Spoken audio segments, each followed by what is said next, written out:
Okay fine, ঠিক আছে। তাহলে আমাদের আজকের ক্লাস আমরা আলোচনা করব হচ্ছে ধ্বনি তত্ত্ব, যে টপিকটা রয়েছে এই টপিকটা নিয়ে, একদম ব্যাকরণের বেসিক টপিক। এবং এই বেসিক টপিকে আমরা আজকে কিছু অংশ নিয়ে আলোচনা করব। আজকে তো আমরা একদম সবকিছু নিয়ে আলোচনা করব না, আজকে আমরা হচ্ছে কিছু অংশ নিয়ে আলোচনা করব। কথা বুঝতে পারছো? Okay fine. আমরা আমরা হচ্ছে আজকে একদম কিছু অংশ নিয়ে আলোচনা করব। তবে আজকের ক্লাসে ইনশাল্লাহ ধ্বনিতত্ত্বের যে বেসিক থিংগুলা, এই বেসিক থিংগুলা সম্পর্কে আপনার পুরো আইডিয়া ক্লিয়ার হয়ে যাবে ইনশাল্লাহ, ঠিক আছে? Okay fine. তাহলে চলো আমরা তাহলে আলোচনায় চলে যাই। আসো, আমরা আলোচনায় চলে যাচ্ছি, আসো। তাহলে প্রথমত আমরা দেখবো যে আজকের ক্লাসে আমাদের টপিক গুলো কি এটা। এখন এইটার জন্য আমরা যেটা দেখবো যে সবার আগে জিনিসটা কি, মানে আমাদের সবার আগে কি শিখতে হবে? সবার আগে শিখতে হবে যে ভাষা জিনিসটা কি। তো ভাষা জিনিসটা কি আমি যদি বলি যে ভাষা, হোয়াট ইজ ভাষা, ভাষা জিনিসটা কি? এখন ভাষা, আমরা ছোটবেলায় ভাষার একটা সংজ্ঞা পড়েছিলাম। সেই সংজ্ঞাটা ছিল এরকম যে মনের ভাব প্রকাশের জন্য বক্তা যখন তার বাকযন্ত্রের সাহায্যে কতগুলো অর্থবোধক ধ্বনি বা ধ্বনি সমষ্টি সাহায্য নিয়ে কোনো কথা বা কোনো কিছু উল্লেখ করেন বা কোনো মনের ভাব প্রকাশ করে থাকেন, সেটাকে বলা হচ্ছে ভাষা। তো এই যে সংজ্ঞাটা আমরা পড়েছিলাম বইয়ের মধ্যে, এই সংজ্ঞাটা কিন্তু একটা ওয়ার্ডের জন্য ভুল। কেন ভুল ব্যাপারটা খেয়াল করেন। আমি সংজ্ঞাটা একটু যদি আপনাকে লিখিত রূপে দেখাই তাহলে ব্যাপারটা অনেকটা এরকম দাঁড়াবে। লিখিত রূপে দেখালে অর্থাৎ বাকযন্ত্রের সাহায্যে উচ্চারিত কতগুলো অর্থবোধক ধ্বনি বা ধ্বনি সমষ্টির সাহায্যে বক্তা যখন তার মনের ভাব প্রকাশ করে তখন তাকে ভাষা বলে। এখন এই সংজ্ঞাটাকে আমরা ভুল বলছি। কেন ভুল বলছি? জাস্ট এই একটা ওয়ার্ডের কারণে, সেটা হচ্ছে বাকযন্ত্র। এই বাকযন্ত্র ওয়ার্ডটার কারণে আমরা এই শব্দটাকে ভুল বলছি। প্রশ্ন হচ্ছে ভাই কেন বাকযন্ত্রটার কারণে কেন ভুল বলছি? দেখেন বাকযন্ত্র জিনিসটা কি, এই যে ফুসফুস থেকে শুরু করে একদম মুখগহ্বর পর্যন্ত, ঠিক আছে, অর্থাৎ জিহ্বা, দাঁত, তারপর হচ্ছে তালু, তারপর হচ্ছে এই যে আলা জিহ্বা, ঠিক আছে, তারপরে ফুসফুস, কণ্ঠনালী, নাসারন্ধ্র, এগুলো সবই হচ্ছে আমাদের বাকযন্ত্র। অর্থাৎ বাক বা কথা উৎপত্তি করতে যে সকল যন্ত্রগুলো সহযোগিতা করে সেটাকে বলা হয় বাকযন্ত্র। এখন এই বাকযন্ত্রের সাহায্যে আমার মনের ভাব প্রকাশ করতে হবে, এটা বাধ্যতামূলক না। এখন আসেন কেন না? ধরেন আপনি কোন একটা অফিসের সামনে গিয়েছেন, অফিসের সামনে গেলেন, ওখানে দেখলেন লেখা আছে জুতা খুলে প্রবেশ করুন। এখন আপনি কিন্তু জুতা খুলে প্রবেশ করেছেন। এখন অফিসের যিনি কর্মচারী তিনি তার মনের ভাবটা আপনাকে প্রকাশ করেছেন লেখার মাধ্যমে। আপনার কাছে কিন্তু এসে বলে নাই ভাই জুতা খুলেন, জুতা খুলেন, জুতা খুলেন, জুতা খুলেন। পয়েন্টটা কি ক্লিয়ার? তার মানে আপনাকে কি করেছে? আপনাকে সে তার মনের ভাবটা লিখে প্রকাশ করেছে। সো এইভাবে মনের ভাব যে কোনো ভাবে প্রকাশ করা যেতে পারে। ধরেন আপনি কোন একটা অফিসের সামনে, মানে অফিসের বসের সামনে, বসের রুমে গেছেন। তো রুমে গিয়ে এখন মনে করেন যে অফিসের বসের রুমে গিয়ে আপনি কি করতেছেন, আপনি রুমের মধ্যে টোকা দিচ্ছেন, এভাবে দরজায় টোকা দিচ্ছেন। তো দরজায় ভাবে টোকা দিচ্ছেন, ভেতর থেকে অ্যান্সার আসছে ইয়েস কাম ইন। এই যে ইয়েস কাম ইন অ্যান্সারটা আসছে, এটা কোন প্রশ্নের answer? May I come in, এই প্রশ্নের answer. But did you ask that? আপনি কি সেটা জিজ্ঞেস করছেন? উত্তর হচ্ছে না, আপনি সেটা করেন নাই। আপনি খালি বলছেন যে, মানে টোকা দিচ্ছেন, ওইটার উত্তরই চলে আসছে ইয়েস কাম ইন। তার মানে আমার এই টোকাটাই কি মে আই কাম ইন কে রিপ্রেজেন্ট করে। তার মানে দেখেন এখানেও কিন্তু আমি আমার বাকযন্ত্র ইউজ করে কিছু বলি নাই, অথচ আমার মনের ভাবটা কিন্তু আমি প্রকাশ করে ফেলছি যে স্যার আমি কি ভিতরে আসতে পারি কিনা। তার মানে মনের ভাব দেখেন বিভিন্ন ভাবে প্রকাশ করা যায়। বা মনে করেন আপনি খুব চমৎকার কথা বলতে পারেন, মানে অসাধারণ, আপনার কথা শুনলে যে কেউ আপনার প্রতি বিমোহিত হয়ে যাবে। কিন্তু কিন্তু আপনার কথা শোনার পরে, মানে আপনি যার সামনে কথা বলছেন ওই লোকটা কানেই শুনে না, তাইলে আপনার কথা শুনে বিমোহিত হবে কেমনে? সে তো কানেই শুনে না। আমার কথা কি বুঝতে পারছেন? বা মনে করেন যে আপনি কথা বলতে পারেন না। এখন আপনি কি করেছেন? আপনি ইশারা ইঙ্গিতে দেখাচ্ছেন, কিন্তু যাকে দেখাচ্ছেন সে বেটা আবার চোখে দেখে না। এটা আবার চোখে দেখে না। সে বলতেছে ভাই বলেন না কেন, কারণ সে তো ওয়েট করতেছে কি আপনি বলবেন তাকে, সে শুনবে সেটা। কিন্তু আপনি তো আবার বলতে পারেন না, আপনি হচ্ছে ইশারা ইঙ্গিতে দেখাচ্ছেন, এখন সেটা আবার সে দেখতেছে না। তাহলে এই ক্ষেত্রে মানে কোনোভাবে কি হবে, মানে মনের ভাব কি প্রকাশ হবে? উত্তর হচ্ছে না, মনের ভাব এভাবে প্রকাশ হবে না। কনসেপ্টটা কি ক্লিয়ার? তো এই যে ব্যাপারটা, এইগুলা হচ্ছে তার মানে আমরা যেটা বলতে চাচ্ছি যে মানে মনের ভাব যে কোনো ভাবে প্রকাশ করা গেলেই সেটা ভাষা। এটা বাধ্যতামূলক না যে বাকযন্ত্রের সাহায্যে হতে হবে। তাহলে আমরা কি লিখবো? আমরা ভাষার সংজ্ঞায় লিখবো সবসময় হচ্ছে, আমরা ভাষার সংজ্ঞায় লিখবো শুধুমাত্র এইটুক যে মনের ভাব প্রকাশের মাধ্যম, মনের ভাব প্রকাশের মাধ্যমকেই ভাষা বলে। মনের ভাব প্রকাশের মাধ্যম, দ্যাটস ইট। মনের ভাব প্রকাশের মাধ্যম এটাকেই ভাষা বলে। বাধ্যতামূলক না যে আমার ধ্বনি এই বাকযন্ত্র লাগবে। তবে হ্যাঁ, যদি বলেন যে ভাইয়া ভাষা প্রকাশ করা যায় কয়টি মাধ্যমে, তাহলে এই ক্ষেত্রে আপনাকে আমি বলে রাখি যে তিনটি মাধ্যমে ভাষা প্রকাশ করা যায়। তিনটি মাধ্যমে ভাষা প্রকাশ করা যায়। তিনটি মাধ্যমে ভাষা প্রকাশ করা যায়। তিনটি মাধ্যমে ভাষা প্রকাশ করা যায়। ভাষা প্রকাশ করা যায় তিনটি মাধ্যমে ভাষা প্রকাশ করা যায়। কি কি মাধ্যম আছে আসেন।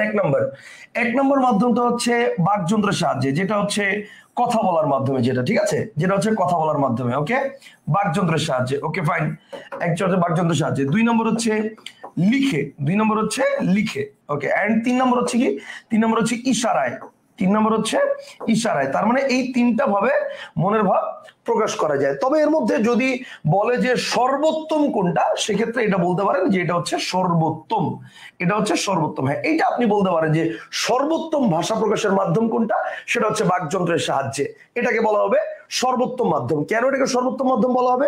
কারণ এই মাধ্যমে ভাষা প্রকাশ করলে একদম ক্লিয়ারলি, একদম সবকিছু মনের ভাবটা প্রকাশ করা যায় একদম ক্লিয়ারলি।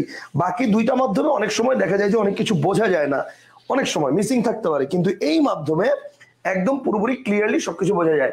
এই জন্য এটাকে বলা হয় সর্বোত্তম মাধ্যম। কনসেপ্টটা কি ক্লিয়ার? একটু আমাকে জানান যে সবাই কি বুঝতে পেরেছেন কিনা। আমাকে একটু জানান যে সবাই কি বুঝতে পেরেছেন কিনা।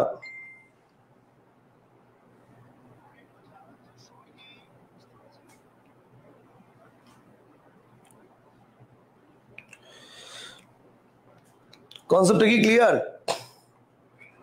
ওকে, ভেরি গুড। সাদাত বলছে ভাইয়া একটু স্পিডে পড়াবেন প্লিজ। আমি টানা 2-3টা কম্পিটিটিভ এক্সাম দিতে গিয়ে রেগুলার পড়ালেখা থেকে দূরে ছিলাম, সো কম্পেনসেট করতে হবে এএসএপি। সাদাত, প্রথম কথা হচ্ছে ভাইয়া দেখো আমরা কি মানে এটা আসলে মানে আচ্ছা থাক, কোনো কমেন্টের উত্তর দিব না। কমেন্টের উত্তর দিলেই ঝামেলা, খালি পড়ালেখা রিলেটেড কমেন্টের উত্তর দিব, আর কিছু না। ওকে, খালি পড়ালেখা রিলেটেড কমেন্টের উত্তর দিব। বুঝছেন না বুঝেন না, খালি এটার উত্তর দিব। ওকে ফাইন, বুঝছেন? জি ভাই, বুঝছি।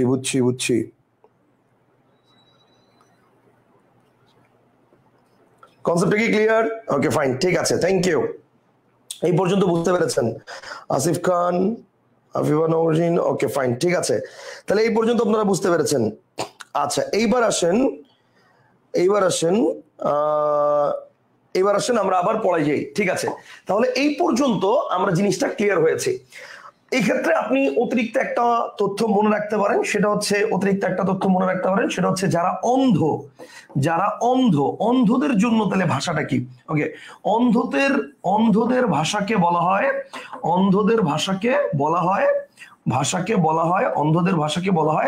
ব্রেইল ভাষা। কি ভাষা বলা হয়? অন্ধদের ভাষাকে বলা হয় ব্রেইল ভাষা। ব্রেইল ভাষা জিনিসটা কি? ব্রেইল ভাষা জিনিসটা হচ্ছে মানে হাতের মাধ্যমে ছুঁয়ে পড়ার যে ভাষা, অর্থাৎ একটু উঁচু করে লেখা থাকে।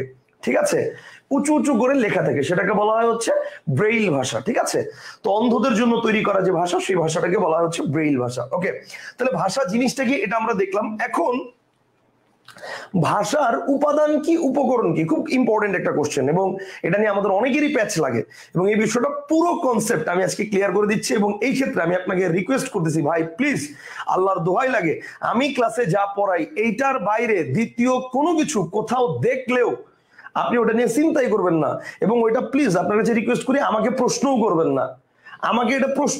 যে ভাই আমি এই বইতে এটা পেয়েছি, আমি জানি আপনি অনেক বইতে এটা পাবেন, অন্যরকম পাবেন, সব ভুল। সহজ কথা, শাওন ভাই যেটা পড়াচ্ছে 100% কারেক্ট, 100% অথেন্টিক, আমি প্রমাণ সহকারে ক্লাসে জিনিসটা বুঝাই দিব। এরপরেও কেউ, আপনি অনেক জায়গায় অন্য বইয়ে অনেক কিছু পেতে পারেন, কিন্তু সেটা আমাকে কেউ জিজ্ঞেস করবেন না। ঠিক আছে, ইনবক্সে এগুলো দেওয়া মানে বিরক্ত করা। ঠিক আছে, হ্যাঁ, মানে লজিক্যাল কোনো কিছু দিলে ভাই এটা বুঝি নাই, বুঝাই দেন, আমি বুঝাই দিব, কোনো সমস্যা নাই।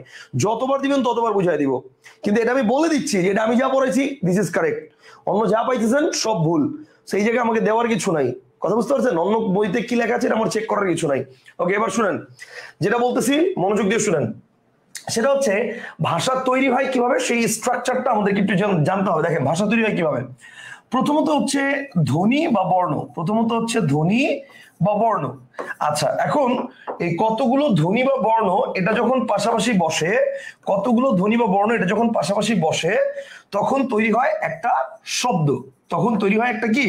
তৈরি হয় একটা শব্দ। আবার কতগুলো শব্দ যখন পাশাপাশি বসে তখন তৈরি হয় একটা বাক্য। তখন তৈরি হয় একটা বাক্য।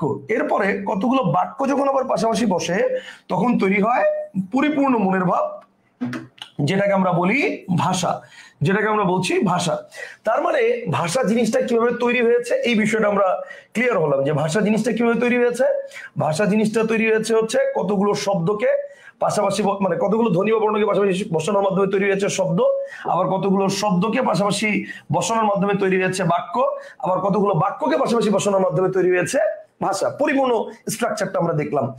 এখন এটা হচ্ছে পরিপূর্ণ স্ট্রাকচার, অর্থাৎ এই এই এই আচ্ছা, এখন কাহিনী হচ্ছে যদি বলে, এখন মনে রাখবেন যদি বলে ভাষার, মনে রাখবেন যদি বলে মূল, যদি বলে মূল উপাদান, যদি বলে মূল উপাদান, খুব ভালো করে খেয়াল করবেন, যদি বলে মূল উপাদান অথবা ক্ষুদ্রতম একক, মূল উপাদান অথবা ক্ষুদ্রতম একক, মূল উপাদান বা ক্ষুদ্রতম একক, যদি বলে মূল উপাদান বা ক্ষুদ্রতম একক, ইন দ্যাট কেস ভাই তীর চিহ্নগুলো খুব ভালো করে খেয়াল করতে হবে। তীর চিহ্নগুলো খুব ভালো করে খেয়াল করবেন। হ্যাঁ, তীর চিহ্নগুলো খুব ভালো করে খেয়াল করেন। এটা ভাষার বলুক আর বাক্যের বলুক আর শব্দের বলুক, what ever it is, the correct answer is ধ্বনি বা বর্ণ। কারেক্ট অ্যান্সার ইজ ধ্বনি বা বর্ণ।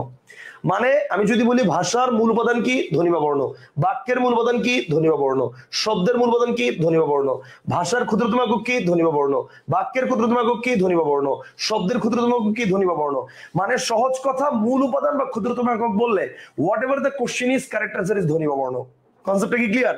হ্যাঁ, এখন আপনি এটা জিজ্ঞেস করতে পারেন, স্যার ধ্বনি বর্ণ দুটোই যদি অপশনে থাকে, ইন দ্যাট কেস কি দেখাবো? মনে রাখবেন সব সময়, অল টাইম যে কোনো প্রশ্নের উত্তর যদি ধ্বনি বর্ণ এই দুইটার মধ্যে থেকে কোনোটা হয় এবং দুইটাই যদি অপশনে থাকে, সেক্ষেত্রে অল টাইম কারেক্ট আনসার ধ্বনি, what ever the question is. Question যাই হোক, what ever the question is, correct answer is ধ্বনি। যেমন আমি যদি বলি সন্ধিতে কিসের মিলন হয়? ধ্বনির মিলন। কিন্তু কিছু কিছু বিজ্ঞানী বলেছেন, ভাষা বিজ্ঞানী বলেছেন না, সন্ধিতে বর্ণের মিলন হয়। সো অপশনে যদি ধ্বনি না থাকে আমরা বর্ণের দাগাবো, কিন্তু অপশনে যদি ধ্বনি বর্ণ দুইটাই থাকে আমরা অবশ্যই ধ্বনি দাগাবো। আমি কি বোঝাতে পারছি? সবসময় মনে রাখবেন যে যে সকল প্রশ্নের উত্তর ধ্বনি বর্ণ দুটোই হয়, then whatever the question is, correct answer is ধ্বনি, যদি অপশনে দুটোই থাকে। Concept clear? আচ্ছা, এখন তাহলে ভাষার উপাদান উপকরণ, বাক্যের উপাদান, ভাষার উপাদান ক্ষুদ্রতম একক, বাক্যের উপাদান ক্ষুদ্রতম একক, শব্দের উপাদান ক্ষুদ্রতম একক, এই পর্যন্ত আমরা ক্লিয়ার হয়েছে। কিন্তু বাবা মনে রাখবা, যদি প্রশ্ন করে মূল উপকরণ, যদি প্রশ্ন করে মূল উপকরণ, ঠিক আছে, অথবা একক অথবা বৃহত্তম একক, মূল উপকরণ বা একক বা বৃহত্তম একক, তখন কি হবে? মূল উপকরণ বা একক বা বৃহত্তম একক, তখন কি হবে? তখন তীর চিহ্নগুলো ভালো করে খেয়াল করতে হবে। তখন তীর চিহ্নগুলো কি হবে? তীর চিহ্নগুলো হবে এরকম, এই যে দেখেন, তখন তীর চিহ্নগুলো হবে ইমিডিয়েট আগেরটা, অর্থাৎ ভাষার বললে বাক্য, বাক্যের বললে শব্দ, শব্দের বললে ধ্বনি বা বর্ণ। তবে নর্মালি শব্দের হয় না। কেন হয় না বলছি। ভাষার বললে বাক্য, অর্থাৎ যদি বলে ভাষার মূল উপকরণ কি? বাক্য। যদি বলে ভাষার একক কি? বাক্য। ভাষার বৃহত্তম একক কি? বাক্য। যদি বলে বাক্যের বৃহত্তম একক কি? শব্দ। শব্দে তারপর হচ্ছে বাক্যের একক কি? শব্দ। বাক্যের মূল উপকরণ কি? তাও শব্দ। আর শব্দের ক্ষেত্রে এটা যাই বলুক, উপাদান বলুক, উপকরণ বলুক, যাই বলুক, নর্মালি শব্দের ক্ষেত্রে প্রশ্নটা খুব একটা আসতে দেখা যায় না। শব্দের ক্ষেত্রে এই প্রশ্নটাই খুব একটা আসতে দেখা যায় না, যে শব্দের মূল উপাদান কি, শব্দের মূল উপকরণ কি, এটা খুব একটা আসতে দেখা যায় না। কেন দেখা যায় না? কারণ শব্দের আগে একটাই আছে। সো এক্ষেত্রে প্রশ্ন যেটাই বলুক, উপাদান বলুক আর উপকরণ বলুক, একক বলুক, ক্ষুদ্রতম একক বলুক, যাই বলুক, এটা অল টাইম ধ্বনিই হবে। কথা বুঝতে পারছেন? ধ্বনি বা বর্ণই হবে। এই জন্য শব্দটা খুব একটা আসতে দেখা যায় না। আসে মেইনলি হচ্ছে বাক্য এবং ভাষা, এইটার। আমি কি এই পর্যন্ত বোঝাতে পারছি? অর্থাৎ যদি আমার পরীক্ষার হলে প্রশ্ন আসে মূল উপাদান বা ক্ষুদ্রতম একক বা মূল উপকরণ, তাহলে কোনটার মূল উপাদান বা মূল উপকরণ কোনটা, এই জিনিসটা কি ক্লিয়ার হয়েছেন? আমাকে একটু জানান। এটা কি ক্লিয়ার হয়েছেন? আমাকে একটু জানান। জি ভাই, ক্লিয়ার। আরশিকাব্য ক্লিয়ার, অর্পিতা ক্লিয়ার, আচ্ছা না Arpit clear, Jannatul clear, Marzia clear, Maisha clear. আচ্ছা ঠিক আছে, ওকে, সবাই মোটামুটি ক্লিয়ার বলেছেন। 2-3 জন বলেছেন ভাইয়া একটু আরেকবার বলেন। আমি জিনিসটা আরেকবার আমি আপনাকে অন্যভাবে বলবো, আরেকবার বলবো, ঠিক আছে? সবার জন্যই বলছি যাতে উপকার হয়। অর্থাৎ এইখানে আপনার মনে একটা প্রশ্ন আসতে পারে, আচ্ছা ভাইয়া বুঝলাম যে ভাষার মূল উপাদান বললে ধ্বনি বা বর্ণ, মূল উপকরণ বললে বাক্য ভাষার, but my question is Y, কেন? আজকে আমার ক্লাস করতেছেন, আমি আপনাদেরকে একটা কথা বলে রাখি, মনে রাখবেন, আগামী 4 মাস বা 3 মাস বা 6 মাস যে কয়দিন আপনাদের সাথে আমার ক্লাস আছে, যে কয়দিন আমি আপনাদের ক্লাস নিব, আমার ক্লাসে সব সময় আপনি একটা জিনিস খালি মাথায় ঘুরবেন, মানে ঘোরাবেন, সেটা কি? সেটা হচ্ছে স্যার ওয়াই, কেন?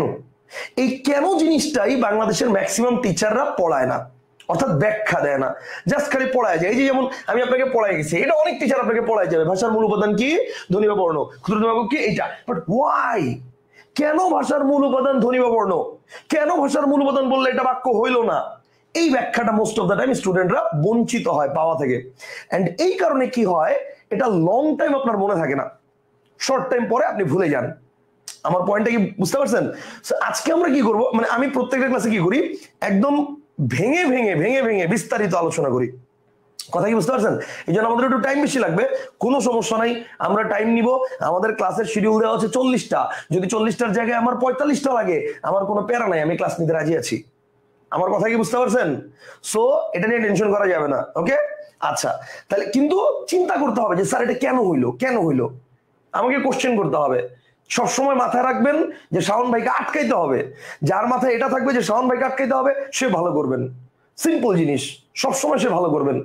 কারণ আমাকে আটকাইতে হলে আপনার প্রচুর পড়তে হবে, আমাকে আটকাইতে হলে আপনার প্রচুর পড়তে হবে। আমি যেটা করতাম, আমি আমার টিচারকে আটকানোর চেষ্টা করতাম সবসময়, এবং যার কারণে কি হইতো, বাসায় টিচার যা বলছে ওগুলোও পড়তাম, টিচার যেটা বলে নাই ওইটার মানে ওই রিলেটেড আবার, মানে যেগুলো দরকার নেই অপ্রয়োজনীয় জিনিস ওগুলো পড়তাম না, প্রয়োজনীয় জিনিস বাট ওই রিলেটেড, স্যার বলছে যে এই জিনিসটা তোমার দরকার, এই জিনিসটা তুমি পড়ো, বাট এই 2টা উদাহরণ পড়লেই হবে। কিন্তু আমি ওই 2টা উদাহরণ ছাড়াও আমি আরো বাকি যত উদাহরণ আছে আমি সবই পড়তাম, ব্যাপারটা হচ্ছে এরকম। কিন্তু টিচার যেটা বলছে যে এটা তোমার দরকার নেই, এখান থেকে প্রশ্ন আসে না, ওইটা আমি পড়তাম না। আমার কথা বুঝতে পারছেন? অর্থাৎ আপনাকে খুব বেশি চিন্তা করতে হবে আমাকে আটকানোর জন্য। আপনি যদি আমাকে আটকানোর চিন্তা করেন, আপনি ইনশাল্লাহ অনেক কিছু শিখতে পারবেন, এটা হচ্ছে ফ্যাক্ট। কথা বুঝতে পারছেন? ওকে, সবসময় চেষ্টা করবেন। আচ্ছা, একজন প্রশ্ন করছে, ভাইয়া উপাদান এবং উপকরণের পার্থক্যটা কি? গুড, এই জিনিসটাই আমি এখন বলতে চাচ্ছিলাম, এইটাই এখন বলতে গেছিলাম, যে এইটাই আপনার মনের মধ্যে প্রশ্ন আসতে পারে যে ভাই উপাদান আর উপকরণ অ্যাকচুয়ালি জিনিসটা কি। এই জিনিসটা আমি আপনাকে একটু বোঝাই আসেন। ধরেন আপনি একটা মিষ্টির দোকানে গিয়েছেন, ধরেন আপনি কোথায় গিয়েছেন, আপনি একটা মিষ্টির দোকানে গিয়েছেন, কোথায় গিয়েছেন, মিষ্টির দোকান। মিষ্টির দোকানে যাওয়ার পরে ধরেন আপনি সেখানে দেখলেন হরেক রকম মিষ্টি আছে। কি কি আছে ভাই দেখেন, ধরেন চমচম আছে, লাড্ডু আছে, চমচম আছে, লাড্ডু আছে, লাড্ডু আছে, দেন আছে নাড়ু আছে, নাড়ু আছে, জিলাপি আছে, জিলাপি আছে, সন্দেশ আছে, সন্দেশ আছে, রসমালাই আছে, রসমালাই আছে, রসগোল্লা আছে, রসগোল্লা আছে, কাঁচাগোল্লা আছে, কাঁচাগোল্লা আছে, কাঁচাগোল্লা আছে, কাঁচাগোল্লা আছে, কালোজাম আছে, কালোজাম আছে, ঠিক আছে, কালোজাম আছে, তারপর হচ্ছে মনে করেন ক্ষীরসা আছে, ক্ষীরসা আছে, দধি আছে, দধি আছে, দধি আছে, তারপর হচ্ছে মনে করেন দধি আছে, তারপরে আরো অনেক অনেক অনেক অনেক কিছু আছে, আমি আরো অনেকগুলো লিখতে পারবো, লিখলাম না। এখন এই যে এত এত এত উপাদান আছে, ধরেন 50 রকমের উপাদান আছে, ধরে নিলাম যে 50 রকমের জিনিসপত্র সেখানে আছে, মিষ্টি টিষ্টি সেখানে আছে। এখন এগুলো তৈরি হয়েছে কি দিয়া ভাই? নির্দিষ্ট 3টা জিনিস। কি কি দেখেন, একটা হচ্ছে দুধ, একটা হচ্ছে চিনি, আর একটা হচ্ছে ময়দা। এই 3টা হচ্ছে কাঁচামাল। বলেন এটিটা কি? এই 3টা হচ্ছে কাঁচামাল। এই 3টাকে কি বলা হয়? এই 3টাকে বলা হয় হচ্ছে কাঁচামাল। এই 3টা জিনিস দিয়ে তৈরি হয়েছে হচ্ছে এগুলা সব। এখন কোনোটার মধ্যে একটু রসের পরিমাণ বেশি, কোনোটার মধ্যে মিষ্টির পরিমাণ বেশি, কোনোটার মধ্যে একটু দুধের পরিমাণ বেশি, কোনোটার মধ্যে একটু এক্সট্রা ভিনেগার অ্যাড করছে, কোনোটার মধ্যে হচ্ছে একটু লেবুর রস দিয়া ছানা বানাইছে। মানে মোট কথা হচ্ছে এই যে বিষয়গুলো, এগুলা কিন্তু বেসিক্যালি তৈরি হয়েছে আমার কাঁচামাল এই 3টা দিয়া। এখন এই 3টার মধ্যে কোনোটার মধ্যে উপাদান কম, কোনোটার উপাদান বেশি, ব্যাপারটা হচ্ছে এইটা। আমার কথা কি ক্লিয়ার? তো এই যে যেটা কাঁচামাল, মনে রাখবেন কাঁচামালকে বলা হয় হচ্ছে কাঁচামালকে বলা হয় হচ্ছে উপাদান। কাঁচামাল জিনিসটা কি বলেন? কাঁচামাল হচ্ছে উপাদান। মনে রাখবেন উপাদান সবসময় কি বলেন? উপাদান সবসময় ফিক্সড। উপাদান সবসময় কি বলেন? ফিক্সড। কিন্তু এই তিনটা কাঁচামাল দিয়া বলেন তো, এই যে আমি যে কটা ধরনের, ধরেন 50 রকমের মিষ্টি আমি দেখতেছি, এই 50 রকমের মিষ্টি কি বানানো যাবে? এটা কি ফিক্সড? না, হাজার হাজার হাজার হাজার রকমের মিষ্টি বানানো যাবে। আপনি ঢাকা থেকে একটু দূরে যান, দেখবেন টাঙ্গাইলের মিষ্টি একরকম, ঠিক আছে? টাঙ্গাইল থেকে আর একটু দূরে যান, দেখবেন আর মিষ্টি আবার অন্যরকম, আবার একটু দূরে যান মিষ্টি অন্যরকম, আবার একটু দূরে যান মিষ্টি অন্যরকম। এক এক জেলায় এক এক রকম মিষ্টি হচ্ছে। তাইলে বানাইতেছে কিন্তু মেইনলি এই তিনটা দিয়েই, কিন্তু আলটিমেটলি কি হচ্ছে, মানে উপাদান এই তিনটাই, কাঁচামাল এই তিনটাই, কিন্তু এই তিনটাকে দিয়া কত রকমের মিষ্টি তৈরি হবে এটা কি fixed? No, this are not fixed. So এই ক্ষেত্রে মনে রাখতে হবে কাঁচামাল সবসময় কি বলেন? ফিক্সড। আসলে উপাদানের উপকরণ নিয়ে আমাদের মধ্যে ঝামেলাটা কে লাগাইছে জানেন? ঝামেলাটা লাগাইছে আমাদের মহিয়সী নারী কে কাপা। উনি আসলে টেলিভিশনে যখন আসেন, টেলিভিশনের পর্দায় এসেই বলেন আজকে আমরা আলোচনা করব কিভাবে ডাবের পানির ভর্তা তৈরি করতে হয়। ডাবের পানির ভর্তা তৈরির প্রয়োজনীয় উপকরণ, প্রয়োজনীয় এই যে বলছে প্রয়োজনীয় উপকরণ, এরপরে বলে ডাবের পানির ভর্তা তৈরির জন্য প্রয়োজন একটি ডাব, নির্দিষ্ট পরিমাণ পানি, সামান্য কিছু জেলি বা ইত্যাদি ইত্যাদি আরো কিছু যা বলে, একটি মেচের কাঠি আগুন জ্বালানোর জন্য। এই যে বিষয়গুলো, যে ডাবের পানির ভর্তা তৈরির যে উপকরণ, এই যে উপকরণ কথাটা বলছে, এই কথাটাই অ্যাকচুয়ালি ভুল। এইটা হবে ডাবের পানির ভর্তা তৈরির উপাদান। মনে রাখবেন যেটা দিয়ে আমরা কিছু বানাচ্ছি সেটা উপাদান, সেটা কি বলেন? সেটা উপাদান। আর এই উপাদান দিয়ে যেটা তৈরি হচ্ছে সেটা হচ্ছে উপকরণ। অর্থাৎ ব্যাপারটা হচ্ছে এই যে খেয়াল করেন ধ্বনি বা বর্ণ, একটু খেয়াল করেন এটাকে আমরা কেন উপাদান বলছি, এই যে ধ্বনি বা বর্ণ এটাকে আমরা কেন উপাদান বলছি? বিকজ বাংলা ভাষায় বর্ণ কয়টা? 50টা। এটা কি ফিক্স না? বলেন তো এটা কি ফিক্স না? আমি কি বলতে পারবো বাংলাকে আমি ভালোবাসি, আমি দুইটা বাড়ায় বলবো 52টা বর্ণ, আমি দুইটা 52টা বলতে পারবো? বা আমি কি বলতে পারবো এই খণ্ডত্ব আমার ভালো লাগে না, আমি এটা বাদ দিয়ে দিলাম, বাংলা ভাষায় বর্ণ 49টা, একটা কমায় বলতে পারবো? না। তার মানে বাংলা ভাষায় বর্ণ কয়টা বা ধ্বনি কয়টা এটা তো ফিক্সড। সো ফিক্সড জিনিসটা কি? ফিক্সড জিনিসটা হচ্ছে কাঁচামাল। এন্ড কাঁচামাল জিনিসটা কি বলেন? কাঁচামাল জিনিসটা হচ্ছে উপাদান। কিন্তু এই কাঁচামাল দিয়া, অর্থাৎ এই ধ্বনি বা বর্ণ দিয়ে আপনি কত রকমের শব্দ তৈরি করতে পারবেন? এটা কি ফিক্সড? নো, হাজার হাজার লাখ লাখ শব্দ তৈরি করতে পারবেন। আমাদের অভিধানে বাংলা একাডেমির যে ডিকশনারি, এই ডিকশনারিতে শব্দ আছে 72,000। তাও কোনটা আমি আপনাকে দেখাই, আমি আপনাকে দেখাই কোনটা। এই যে দেখেন, আপনারা যেটা ডিকশনারি দেখেন, এই যে এটা আধুনিক বাংলা অভিধান, এই অভিধানের মধ্যে শব্দ আছে কত? 72,000। তারপরে আরো অনেক থাকতে পারে। আপনারা তো এইটাই মোটামুটি দেখছেন, এর চেয়ে বড় আর কোনো ডিকশনারি মোটামুটি আশা করি দেখেন নাই। এবার আসেন আমি কোনটা ফলো করি। আমি এটাও ফলো করি, কিন্তু এটার পাশাপাশি আমি কোনটা ফলো করি দেখাই আপনাকে। ওকে, আমি ফলো করি হচ্ছে এইটা প্লাস এইটার পাশাপাশি এই যে এটা, এটা হচ্ছে বাংলা একাডেমির বিবর্তনমূলক বাংলা অভিধান। তবে এইটার সাইজটা কতটুকু এটা আসলে আপনি এখানে এভাবে দেখলে বুঝবেন না, এটা আপনি বুঝবেন যখন আমি এইটাকে এটার সাথে রাখবো তখন। এবার দেখেন কথা কথা বুঝছেন? এটার মনে করেন যে বাপ এটা, কিন্তু আরো অবাক হবেন কখন জানেন? খুব ভালো করে খেয়াল করে দেখেন, এটা কিন্তু মোটা কম না, সেই মোটা, কিন্তু এটা এক হাতে ধরে রাখা যাচ্ছে না, হেভি ওজন। ওকে, আরো মানে সেই মোটা, এই যে দেখেন দুটি মোটা। কিন্তু আরো অবাক হবেন কখন জানেন? ভালো করে খেয়াল করে দেখেন, এখানে লেখা আছে এক। মানে কি ভাই? মানে এটার খন্ড কয়টা? এবার আসেন খন্ড কয়টা দেখাই। এবার আসেন খন্ড কয়টা দেখাই, দাঁড়ান, ওয়েট।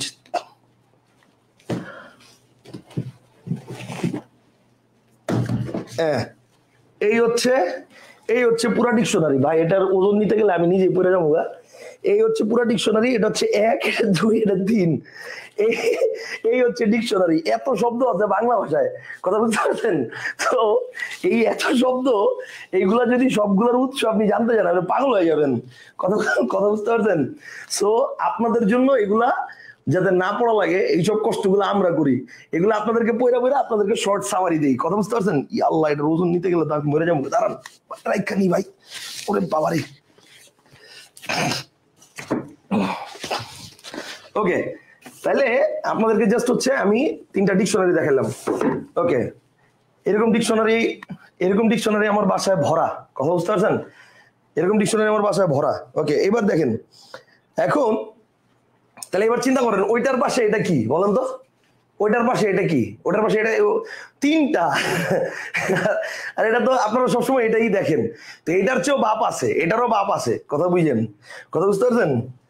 আচ্ছা, এখন ব্যাপারটা হচ্ছে এই যে এত এত শব্দ বাংলা ভাষায়, এই শব্দগুলো কিন্তু তৈরি হয়েছে কি দিয়া? এই 50টা ধ্বনি দিয়েই। এটা কিন্তু ফিক্সড, কিন্তু এই 50টা দিয়া কত রকম শব্দ তৈরি করতে পারবেন এটা কি ফিক্সড?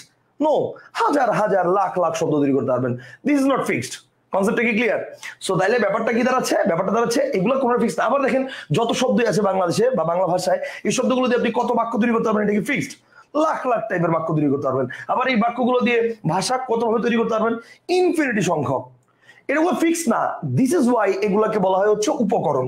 এগুলোকে বলা হয় কি? উপকরণ। যেমন আমি আপনাকে বলি, এই যে মিষ্টির দোকানটা আপনি গেছিলেন, মিষ্টির দোকানটা হচ্ছে মেইন ভাষা। আর এই ভাষার উপকরণ কি? মিষ্টির দোকানের উপকরণ কি? মিষ্টিগুলা। বলেন মিষ্টির দোকানের উপকরণ কি? মিষ্টিগুলা। তাহলে এই যে মিষ্টির দোকানের উপকরণ হচ্ছে মিষ্টিগুলা, মানে এগুলা। আর এই উপকরণগুলো তৈরি হয়েছে কি দিয়া? এই যে উপাদান দিয়ে, এইটা তার মানে কাঁচামাল। তার মানে ব্যাপারটা হচ্ছে এই যে ভাষা, এই ভাষাগুলো তৈরি হয়েছে কি দিয়া? এগুলা দিয়া। আর এইটা তৈরি হয়েছে কি দিয়া? এই যে কাঁচামাল, এটা দিয়া। অর্থাৎ এটা হচ্ছে উপাদান, মেনি। কনসেপ্টটা কি ক্লিয়ার? এবার বলেন ধ্বনি আর বর্ণ এটা কি ক্লিয়ার? মানে সরি, এই উপাদান উপকরণ এটা কি পুরোপুরি ক্লিয়ার?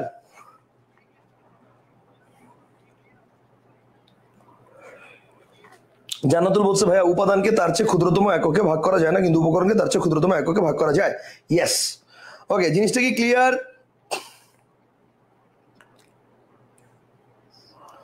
পুরোপুরি কি বুঝছেন না বুঝেন নাই? পুরোপুরি কি ক্লিয়ার? বলেন উপাদান উপকরণের ব্যাপারটা কি পুরোপুরি ক্লিয়ার হয়েছেন? এই যে ব্যাপারটা যেটা আমরা ক্লিয়ার হলাম, এটা আমরা একটু দেখে নিব যে পুরো জিনিসটা আমরা ক্লিয়ার হয়েছে কিনা। আমরা একটু এক নিমিষে দেখে নিব, একটু দেখেন। তাহলে ভাষার মূল উপাদান কি যদি প্রশ্ন করে, বলেন তো কি হবে? ভাষার মূল উপাদান কি? ধ্বনি বা বর্ণ। ধ্বনি বা বর্ণ। যদি বলে ভাষার মূল উপকরণ কি? কারেক্ট আনসার, বাক্য। যদি বলে ভাষার মৌলিক উপাদান কি? এই তো নতুন একটা ওয়ার্ড। বলেন ভাষার মৌলিক উপাদান কি? বলেন তো মৌলিক উপাদান কি? বলেন, দ্রুত বলেন। ভাষার মৌলিক উপাদান কি? এইটা বলেন, এইটা 3 নম্বরটা বলেন। ভাষার মৌলিক উপাদান কি? ভাষার মৌলিক উপাদান কি? ভাষার মৌলিক উপাদান কি? এটা বলেন, দ্রুত বলেন। ওকে, তাইলে ভাষার মৌলিক উপাদান কি এটা আপনারা, আচ্ছা অনেকেই কোশ্চেন করছে, অনেকে বলছে বাক্য, অনেকে বলছে ধ্বনি, ম্যাক্সিমামে বলছে ধ্বনি। আচ্ছা ম্যাক্সিমামে বলছে ধ্বনি, আবার কেউ কেউ বর্ণ বলছে। এবার আসেন আমি বলি, ভাষার মৌলিক উপাদান যখন বলবে তখন কারেক্ট আনসার হবে শব্দ। তখন কারেক্ট আনসার হবে কি? শব্দ। বেশিরভাগ বইতে এটা ধ্বনি লেখা আছে, বাট 100% ভুল। এখন আসেন কেন বেশিরভাগ বইতে এটাকে ধ্বনি লেখা আছে? এই সেন্সে ভাই মূল আর মৌলিক তো একই কথা। না রে ভাই, মূল আর মৌলিক এক কথা না। এটা বাংলা ক্লাস, এটা অঙ্ক ক্লাস না যে এই শব্দের মূল কত আর এই শব্দের মৌলিক কত। এটা অঙ্ক ক্লাস না, বাংলা ক্লাস। বাংলায় শব্দের খেলা অনেক বড় জিনিস বাংলার মধ্যে। এখন মৌলিক ব্যাপারটা বুঝতে হবে আপনাকে। মৌলিক শব্দটা কিভাবে তৈরি হয়েছে? মৌলিক শব্দটা কিভাবে তৈরি হয়েছে দেখেন। মৌলিক শব্দটা তৈরি হয়েছে হচ্ছে মূল এই শব্দটার সাথে ইক প্রত্যয় যোগে। কোন প্রত্যয়? বলেন ইক প্রত্যয় যোগে। মূল যোগ ইক, ওয়ার্ডটা হয়ে গেছে মৌলিক। মূল যোগ ইক কি? বলেন মৌলিক। এখন প্রশ্ন হচ্ছে ভাই মূল যোগ ইক মৌলিক কেন হইলো? মূল যোগ ইক মৌলিক কেন হইলো না? ওকে, মনে রাখবেন ইক প্রত্যয় যুক্ত হলে সবসময় আদিস্বর বৃদ্ধি পায়। এটা আমি বাংলা বানানের নিয়মের ক্লাসে পড়াবো, বাংলা বানানের নিয়মে পড়াবো, বাট এখানে জাস্ট আপনাকে মানে কথায় কথায় আসছে এই জন্য বলে দিচ্ছি যে ইক প্রত্যয় যুক্ত হলে সবসময় আদিস্বর বৃদ্ধি পায়। এখন আদিস্বর বৃদ্ধির নিয়ম কি? এগুলো এখন পড়ে দেখলে অনেক সময় লাগবে, এটা বাংলা বানানের নিয়মের ক্লাসে পড়াবো, জাস্ট খালি বলে রাখলাম। যেমন দেখেন উপন্যাস যোগ ইক, আপনি কি কখনো বলেন উপন্যাসিক না ঔপন্যাসিক? আপনি বলেন ঔপন্যাসিক। সপ্তাহ যোগ ইক, আপনি কি বলেন সাপ্তাহিক? না, আপনি বলেন সাপ্তাহিক। তার মানে আদিস্বর বৃদ্ধি পেয়েছে। কনসেপ্টটা কি ক্লিয়ার? দিন যোগ ইক কি বলেন? দিনিক না দৈনিক? দৈনিক বলেন। পয়েন্টটা কি বুঝতে পারছি? তাহলে ব্যাপারটা হচ্ছে মৌলিক শব্দটা কিভাবে গঠিত হচ্ছে? মূল যোগ ইক। এখন প্রশ্ন হচ্ছে এই ইক প্রত্যয়টা দ্বারা কি বুঝায়? মনে রাখবেন ইক প্রত্যয় দ্বারা বুঝায় সম্পর্কিত। বলেন ইক প্রত্যয় দ্বারা কি বুঝায়? ইক প্রত্যয় দ্বারা বুঝায় সম্পর্কিত। অর্থাৎ ইক প্রত্যয়টা যুক্ত হয় সম্পর্কিত অর্থ বোঝাতে। কি অর্থ বোঝাতে? সম্পর্কিত অর্থ বোঝাতে ইক প্রত্যয়টা যুক্ত হয়। কনসেপ্টটা কি ক্লিয়ার? যেমন দেখেন আমি যদি বলি দৈহিক মানে দেহ সম্পর্কিত, দৈনিক মানে দিন সম্পর্কিত, শারীরিক মানে শরীর সম্পর্কিত, চারিত্রিক মানে চরিত্র সম্পর্কিত, লৌকিক মানে লোক সম্পর্কিত, কাব্যিক মানে কবি সম্পর্কিত। মানে ইক প্রত্যয়টা যুক্ত হয় যার সাথে সেটা সম্পর্কিত বোঝায়। Concept clear? এখন খেয়াল করেন, তাহলে মৌলিক মানে কি মূল না মূল সম্পর্কিত? বলেন, মৌলিক কথাটার মানে কি মূল না মূল সম্পর্কিত? কারেক্ট আনসার হচ্ছে মূল সম্পর্কিত। মৌলিক মানে, এখন একটু খেয়াল করে দেখেন, এই যে আমরা ভাষার মূল উপাদান শিখেছি হচ্ছে, ধ্বনি। এখন চিন্তা করেন, মূল উপাদান ধ্বনি, তার মানে মৌলিক কি ধ্বনি না ধ্বনি সম্পর্কিত? মৌলিক মানে কি ধ্বনি না ধ্বনি সম্পর্কিত? উত্তর হচ্ছে ধ্বনি সম্পর্কিত। এন্ড ধ্বনি সম্পর্কিত ফার্স্ট এলিমেন্টটা কি বলেন? শব্দ। ধ্বনি সম্পর্কিত ফার্স্ট এলিমেন্টটা কি? শব্দ। এন্ড দ্যাট ইজ ওয়াই মৌলিক উপাদান বললে কারেক্ট আনসার হবে শব্দ। আমি কি বুঝাতে পারছি? কনসেপ্টটা কি ক্লিয়ার? বলেন, জিনিসটা কি বুঝছেন না বুঝেন নাই? মৌলিক উপাদান কারেক্ট আনসার শব্দ। কেন শব্দ হয়েছে জিনিসটা কি ক্লিয়ার? আই হেট ঠাডা মুখস্থ, বুঝছেন না বুঝেন নাই? পুরোপুরি ক্লিয়ার? বলেন কিনা, পুরোপুরি বলেন। যা বলছে বুঝি নাই। আচ্ছা খাদিজা, আমি আপনাকে সিম্পলি আরেকবার বলি, ব্যাপারটা হচ্ছে দেখেন, এই যে মৌলিক বলছে না, তো এটা কিন্তু ভাষা, এখানে জিজ্ঞেস করছে কি ভাষার মূল উপাদান, আর এখানে জিজ্ঞেস করছে ভাষার মৌলিক উপাদান। এখন মৌলিক মানে কি? মৌলিক মানে হচ্ছে মূল, আর ইক মানে হচ্ছে সম্পর্কিত, তার মানে মূল সম্পর্কিত। তাহলে এবার চিন্তা করেন, ভাষার মূল উপাদান ধ্বনি, তাহলে মৌলিক উপাদান কি ধ্বনি না ধ্বনি সম্পর্কিত? উত্তর হচ্ছে ধ্বনি সম্পর্কিত। এখন ধ্বনি সম্পর্কিত ফার্স্ট এলিমেন্টটা কি? শব্দ। এই কারণে মৌলিক উপাদান বললে এটা শব্দ হবে। Concept clear? আশা করি বুঝছেন। ওকে, আরিয়ান ইসলাম বলছে স্যার একবার বুঝাই দেন। ওকে, বুঝছেন তো আশা করি নাকি? ওকে, তাহলে আশা করি পুরোটা ক্লিয়ার। থ্যাংক ইউ, আশা করি ক্লিয়ার হয়েছেন। এইবার বলেন তো তাহলে ভাষার ক্ষুদ্রতম একক কি? এটা তো সহজ। ক্ষুদ্রতম একক কি? ওই যে আগের মতো, ক্ষুদ্রতম একক মানে কি? ওই যে মূল উপাদান, তার মানে কি ধ্বনি। ক্ষুদ্রতম একক কি? ধ্বনি। তারপর হচ্ছে বৃহত্তম একক কি? ভাষার বৃহত্তম একক হচ্ছে বাক্য। তারপরে ভাষার একক কি? এটাও বাক্য, সেম। এগুলো, এটা তো সহজ। ওই মৌলিকটাতে একটু ব্যাচ, বাকি সব ক্লিয়ার। আচ্ছা, এরপর আসেন পরেরটাতে চলে যাই। যদি বলে বাক্যের মূল উপাদান কি, তাহলে এবার বলেন তো বাক্যের মূল উপাদান কি হবে? ওই একই, বাক্যের মূল উপাদান ধ্বনি। মূল উপাদান বললে ধ্বনি বা বর্ণ, মূল উপকরণ বললে, বাক্যের বললে শব্দ, মূল উপকরণ বললে শব্দ, তার মানে ইমিডিয়েট আগেরটা। আবার মৌলিক উপাদান বললে, এবার বলেন বাক্যের মৌলিক উপাদান বললে কি হবে? শব্দই হবে। কেন শব্দ হবে? কারণ বাক্যের মৌলিক উপাদান বললে শব্দ হবে কেন? এই যে দেখেন, কারণ বাক্যের ক্ষেত্রেও তো মূল ধ্বনি, তাহলে মৌলিক কি? ধ্বনি সম্পর্কিত যেটা, সেটাই তো, অর্থাৎ শব্দই তো হবে। কনসেপ্টটা কি ক্লিয়ার? অর্থাৎ যদি বলে বাক্যের মৌলিক উপাদান কি, সেটাও কি হবে? সেটাও শব্দ হবে। এরপর দেখেন বাক্যের ক্ষুদ্রতম একক কি? ধ্বনি বা বর্ণ। প্রথমটা ধ্বনি বা বর্ণ। বৃহত্তম একক কি? শব্দ। শুধু একক কি? এটাও শব্দ। বুঝছেন না বুঝেন নাই? বলেন, পুরোপুরি কি ক্লিয়ার?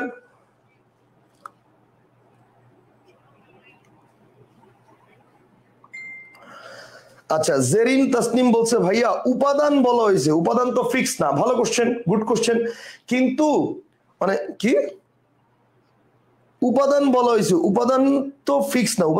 মানে উপাদান তো ফিক্সড, উপকরণ বরং ফিক্সড না। উপাদান তো সেটা ফিক্সড। এই বাক্যের মৌলিক উপাদান বলছে, তাহলে উপাদান তো বরং ফিক্সড, আর এই উপাদান দিয়ে যতগুলো তৈরি হয় সেটাকে বলা হচ্ছে উপকরণ। তো এটাকে এই জন্যই তো আমরা মূল উপাদান বলতেছি না ভাইয়া, মৌলিক উপাদান বলছি, অর্থাৎ ধ্বনি সম্পর্কিত বলছি। এই ক্ষেত্রে তো বেস কথাটা আসবে না, মৌলিক কথাটার মানে তো মূল বুঝাচ্ছে না। কথা বুঝতে পারছেন? এই জন্য আসবে না। জেরিন আশা করি ক্লিয়ার। ওকে, জেরিন আশা করি ক্লিয়ার। আচ্ছা, তাহলে মৌলিক উপাদানের ব্যাপারটা ক্লিয়ার হলো। এবার আসেন, মৌলিক উপাদানের ব্যাপারটা ক্লিয়ার হলো, তাহলে এই ব্যাপারটার পরে আমরা এখন চলে যাব হচ্ছে পরের পয়েন্টে। এর পরের পয়েন্টে কি দেখেন, শব্দের ক্ষেত্রে কি, মানে ভাষার ক্ষেত্রে দেখলাম, বাক্যের ক্ষেত্রে দেখলাম, এবার শব্দের ক্ষেত্রে কি দেখেন। শব্দের ক্ষেত্রে সিম্পল, শব্দের ক্ষেত্রে যা বলবে তাই ধ্বনি। শব্দের মূল উপাদান ধ্বনি বা বর্ণ, যদি বলে মূল উপকরণ ধ্বনি বা বর্ণ, যদি বলে মৌলিক উপাদান, শব্দের মৌলিক উপাদান অ্যাকচুয়ালি নাই। ঠিক আছে, শব্দের মৌলিক উপাদান অ্যাকচুয়ালি নাই, কারণ শব্দ নিজেই তো ধ্বনি সম্পর্কিত। এটা আর কি হবে? শব্দের মূল উপাদান মৌলিক উপকরণ নাই। শব্দের ক্ষুদ্রতম একক ধ্বনি বা বর্ণ। ঠিক আছে, ধ্বনি বা বর্ণ। তারপর শব্দের একক বা বৃহত্তম একক, এটাও অ্যাকচুয়ালি নাই, ধরা যাবে না। এখন আসেন কেন ভাই বৃহত্তম একক ধরা যাবে না কেন? ভাই ব্যাপারটা হচ্ছে শব্দের ক্ষেত্রে আসলে ক্ষুদ্রতম একক বা বৃহত্তম একক আসলে কোনোটাই হয় না। তবে পরীক্ষায় এইটা আসে যে শব্দের ক্ষুদ্রতম একক কি, সেক্ষেত্রে অপশনে থাকে যে অপশনে ধ্বনি থাকে, ধ্বনি বর্ণ বাক্য শব্দ চারটা থাকে। তো এই ক্ষেত্রে বেস্ট অ্যান্সার ধ্বনি দাগাইতে হবে, কিছু করার নাই। কিন্তু অ্যাকচুয়ালি শব্দের ক্ষেত্রে ক্ষুদ্রতম একক বা বৃহত্তম একক হয় না, কারণ শব্দের তো একটাই একক, এটা আবার বৃহত্তম কি আর ক্ষুদ্রতম কি, কথা কি বুঝতে পারছেন? আশা করি ক্লিয়ার। আচ্ছা, এই ব্যাপারটা কি ক্লিয়ার হইছো? সাদাত বলছে ভাইয়া বাক্যের মৌলিক উপাদানটা বলেন। হয় বেটা, বাক্যের মৌলিক উপাদান তো একই জিনিস। তোরা আসলে কি ভাই, মানে কি লেগে পেঁচ লাগাচ্ছে আমি তো বুঝি না। এই বেটা দেখ, ভাষার ক্ষেত্রে মৌলিক উপাদান যদি শব্দ হয়, তা বাক্যের ক্ষেত্রে কি মৌলিক উপাদান শব্দ হবে না? সেম না, কারণ ভাষার মূল উপাদান কি, ধ্বনি বা বর্ণ। তো মূল সম্পর্কিত কি, শব্দ, তার মানে মৌলিক উপাদান শব্দ ভাষার ক্ষেত্রে। আবার বাক্যেরও কি মূল উপাদান ধ্বনি বা বর্ণ, তাহলে মৌলিক কি হবে, শব্দই তো হবে, একই তো। কথা বুঝছ নাই? একই তো জিনিস, ভাষার বাক্যের ক্ষেত্রে তো মৌলিক উপাদান একই হবে। ওকে ফাইন, এই পর্যন্ত আমরা ক্লিয়ার হয়েছি, এই পর্যন্ত আমরা ক্লিয়ার হয়েছি, এই পর্যন্ত আমরা ক্লিয়ার হয়েছি সবাই। সবাই কি ক্লিয়ার এই পর্যন্ত? ওকে, তাহলে ধ্বনি জিনিসটা কি, এখানে ধ্বনি আর বর্ণ, এই ক্ষেত্রে একটা বিষয় আপনাকে একটু মাথা রাখতে হবে। মনে রাখবেন ধ্বনি আর বর্ণের মধ্যে এটা হচ্ছে মুদ্রার এপিটোপিট। মানে মনে করেন এটা যদি ধ্বনি হয় এটা বর্ণ, কথা বুঝতে পারছেন? মানে এটা ধ্বনি এটা বর্ণ, মানে মুদ্রার এপিটোপিট, এটা হচ্ছে ধ্বনি আর বর্ণ। মানে কি ভাই, মানে ব্যাপারটা হচ্ছে মনে রাখবেন ধ্বনি হচ্ছে বর্ণের উচ্চারিত রূপ। ধ্বনি হচ্ছে কি বলেন, বর্ণের উচ্চারিত রূপ, বর্ণের উচ্চারিত রূপ, এটাকে কি বলা হচ্ছে, এটাকে বলা হচ্ছে ধ্বনি। আর বর্ণ কি, বর্ণ হচ্ছে ধ্বনির লিখিত রূপ, বর্ণ হচ্ছে ধ্বনির লিখিত রূপ, বর্ণ হচ্ছে ধ্বনির লিখিত রূপ। কথা কি বুঝতে পারছেন? ধ্বনি হচ্ছে বর্ণের উচ্চারিত রূপ আর বর্ণ হচ্ছে ধ্বনির লিখিত রূপ। মানে কি ভাই, মানে ব্যাপারটা হচ্ছে আমি আপনাকে বলি শুনেন। এই যে আমি বললাম ক, এটা কি, ধরেন আমি বললাম ক কি, উত্তর হচ্ছে ক একটা ধ্বনি, কারণ আমি মুখে সাউন্ড করে বলছি ক কি। কিন্তু যদি আমি বলি এইটা কি, কারেক্ট আনসার বর্ণ, কারণ এটা লেখা আছে। আমার পয়েন্টটা কি বুঝতে পারছেন? যদি আমি বলি ক কি, কারেক্ট আনসার ধ্বনি, কারণ ক আমি মুখে সাউন্ড করে বলছি। যদি বলি এইটা কি, এটা হচ্ছে বর্ণ, কারণ এটা লেখা আছে। এখন ধরেন প্রশ্নে এটাই আসলো 14 নাম্বার, ক কি, ধরেন এটাই পরীক্ষা প্রশ্ন আসলো, ক কি, অপশনে ধ্বনিও আছে বর্ণ আছে, এবার কি দাগাবেন বলেন? অপশনে ধ্বনিও আছে বর্ণ আছে, এবার কি দাগাবেন বলেন, দেখি উত্তর দেন। ধ্বনি আছে বর্ণ আছে, বলেন ক কি, ধরেন পরীক্ষার হলে প্রশ্ন আসছে, তাহলে কারেক্ট আনসার কি দিবেন? ক কি, পরীক্ষার হলে প্রশ্ন আসছে, কি দিবেন কারেক্ট আনসার? ওকে, খাদিজা বলছে বর্ণ, ফাহিম বলছে বর্ণ, ওকে, সাদাত বলছে কটা তো প্রশ্নে লেখা আছে, ওকে রাইট। হ্যাঁ, মাহতাব বলছে বর্ণ, মাহতাব বলছে বর্ণ, ইসমাইল বলছে বর্ণ, মাইশা বলছে বর্ণ, ফাতেমা বলছে বর্ণ, শারমিন বলছে বর্ণ, মার্জিয়া বলছে বর্ণ, সব বর্ণ, সবগুলা গদ্ধব, গাধা, কিছু গাধিও আছে। ক্লাসের প্রথমে চিল্লায় চিল্লায় বলছি যে সকল প্রশ্নের উত্তর ধ্বনি বর্ণ দুইটাই হয়, সেক্ষেত্রে অল টাইম কারেক্ট আনসার ধ্বনি, what ever the question is, what ever the question is correct answer ধ্বনি।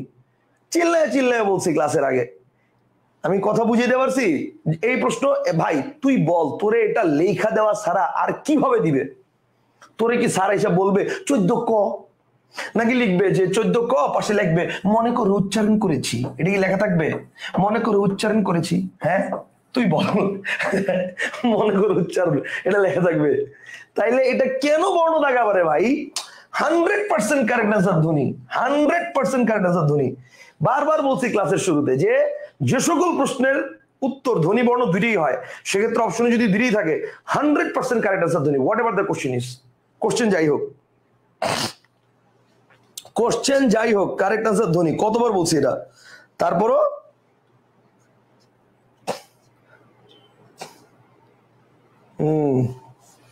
ওকে গুড, দুই একজন ধ্বনি বলছিল।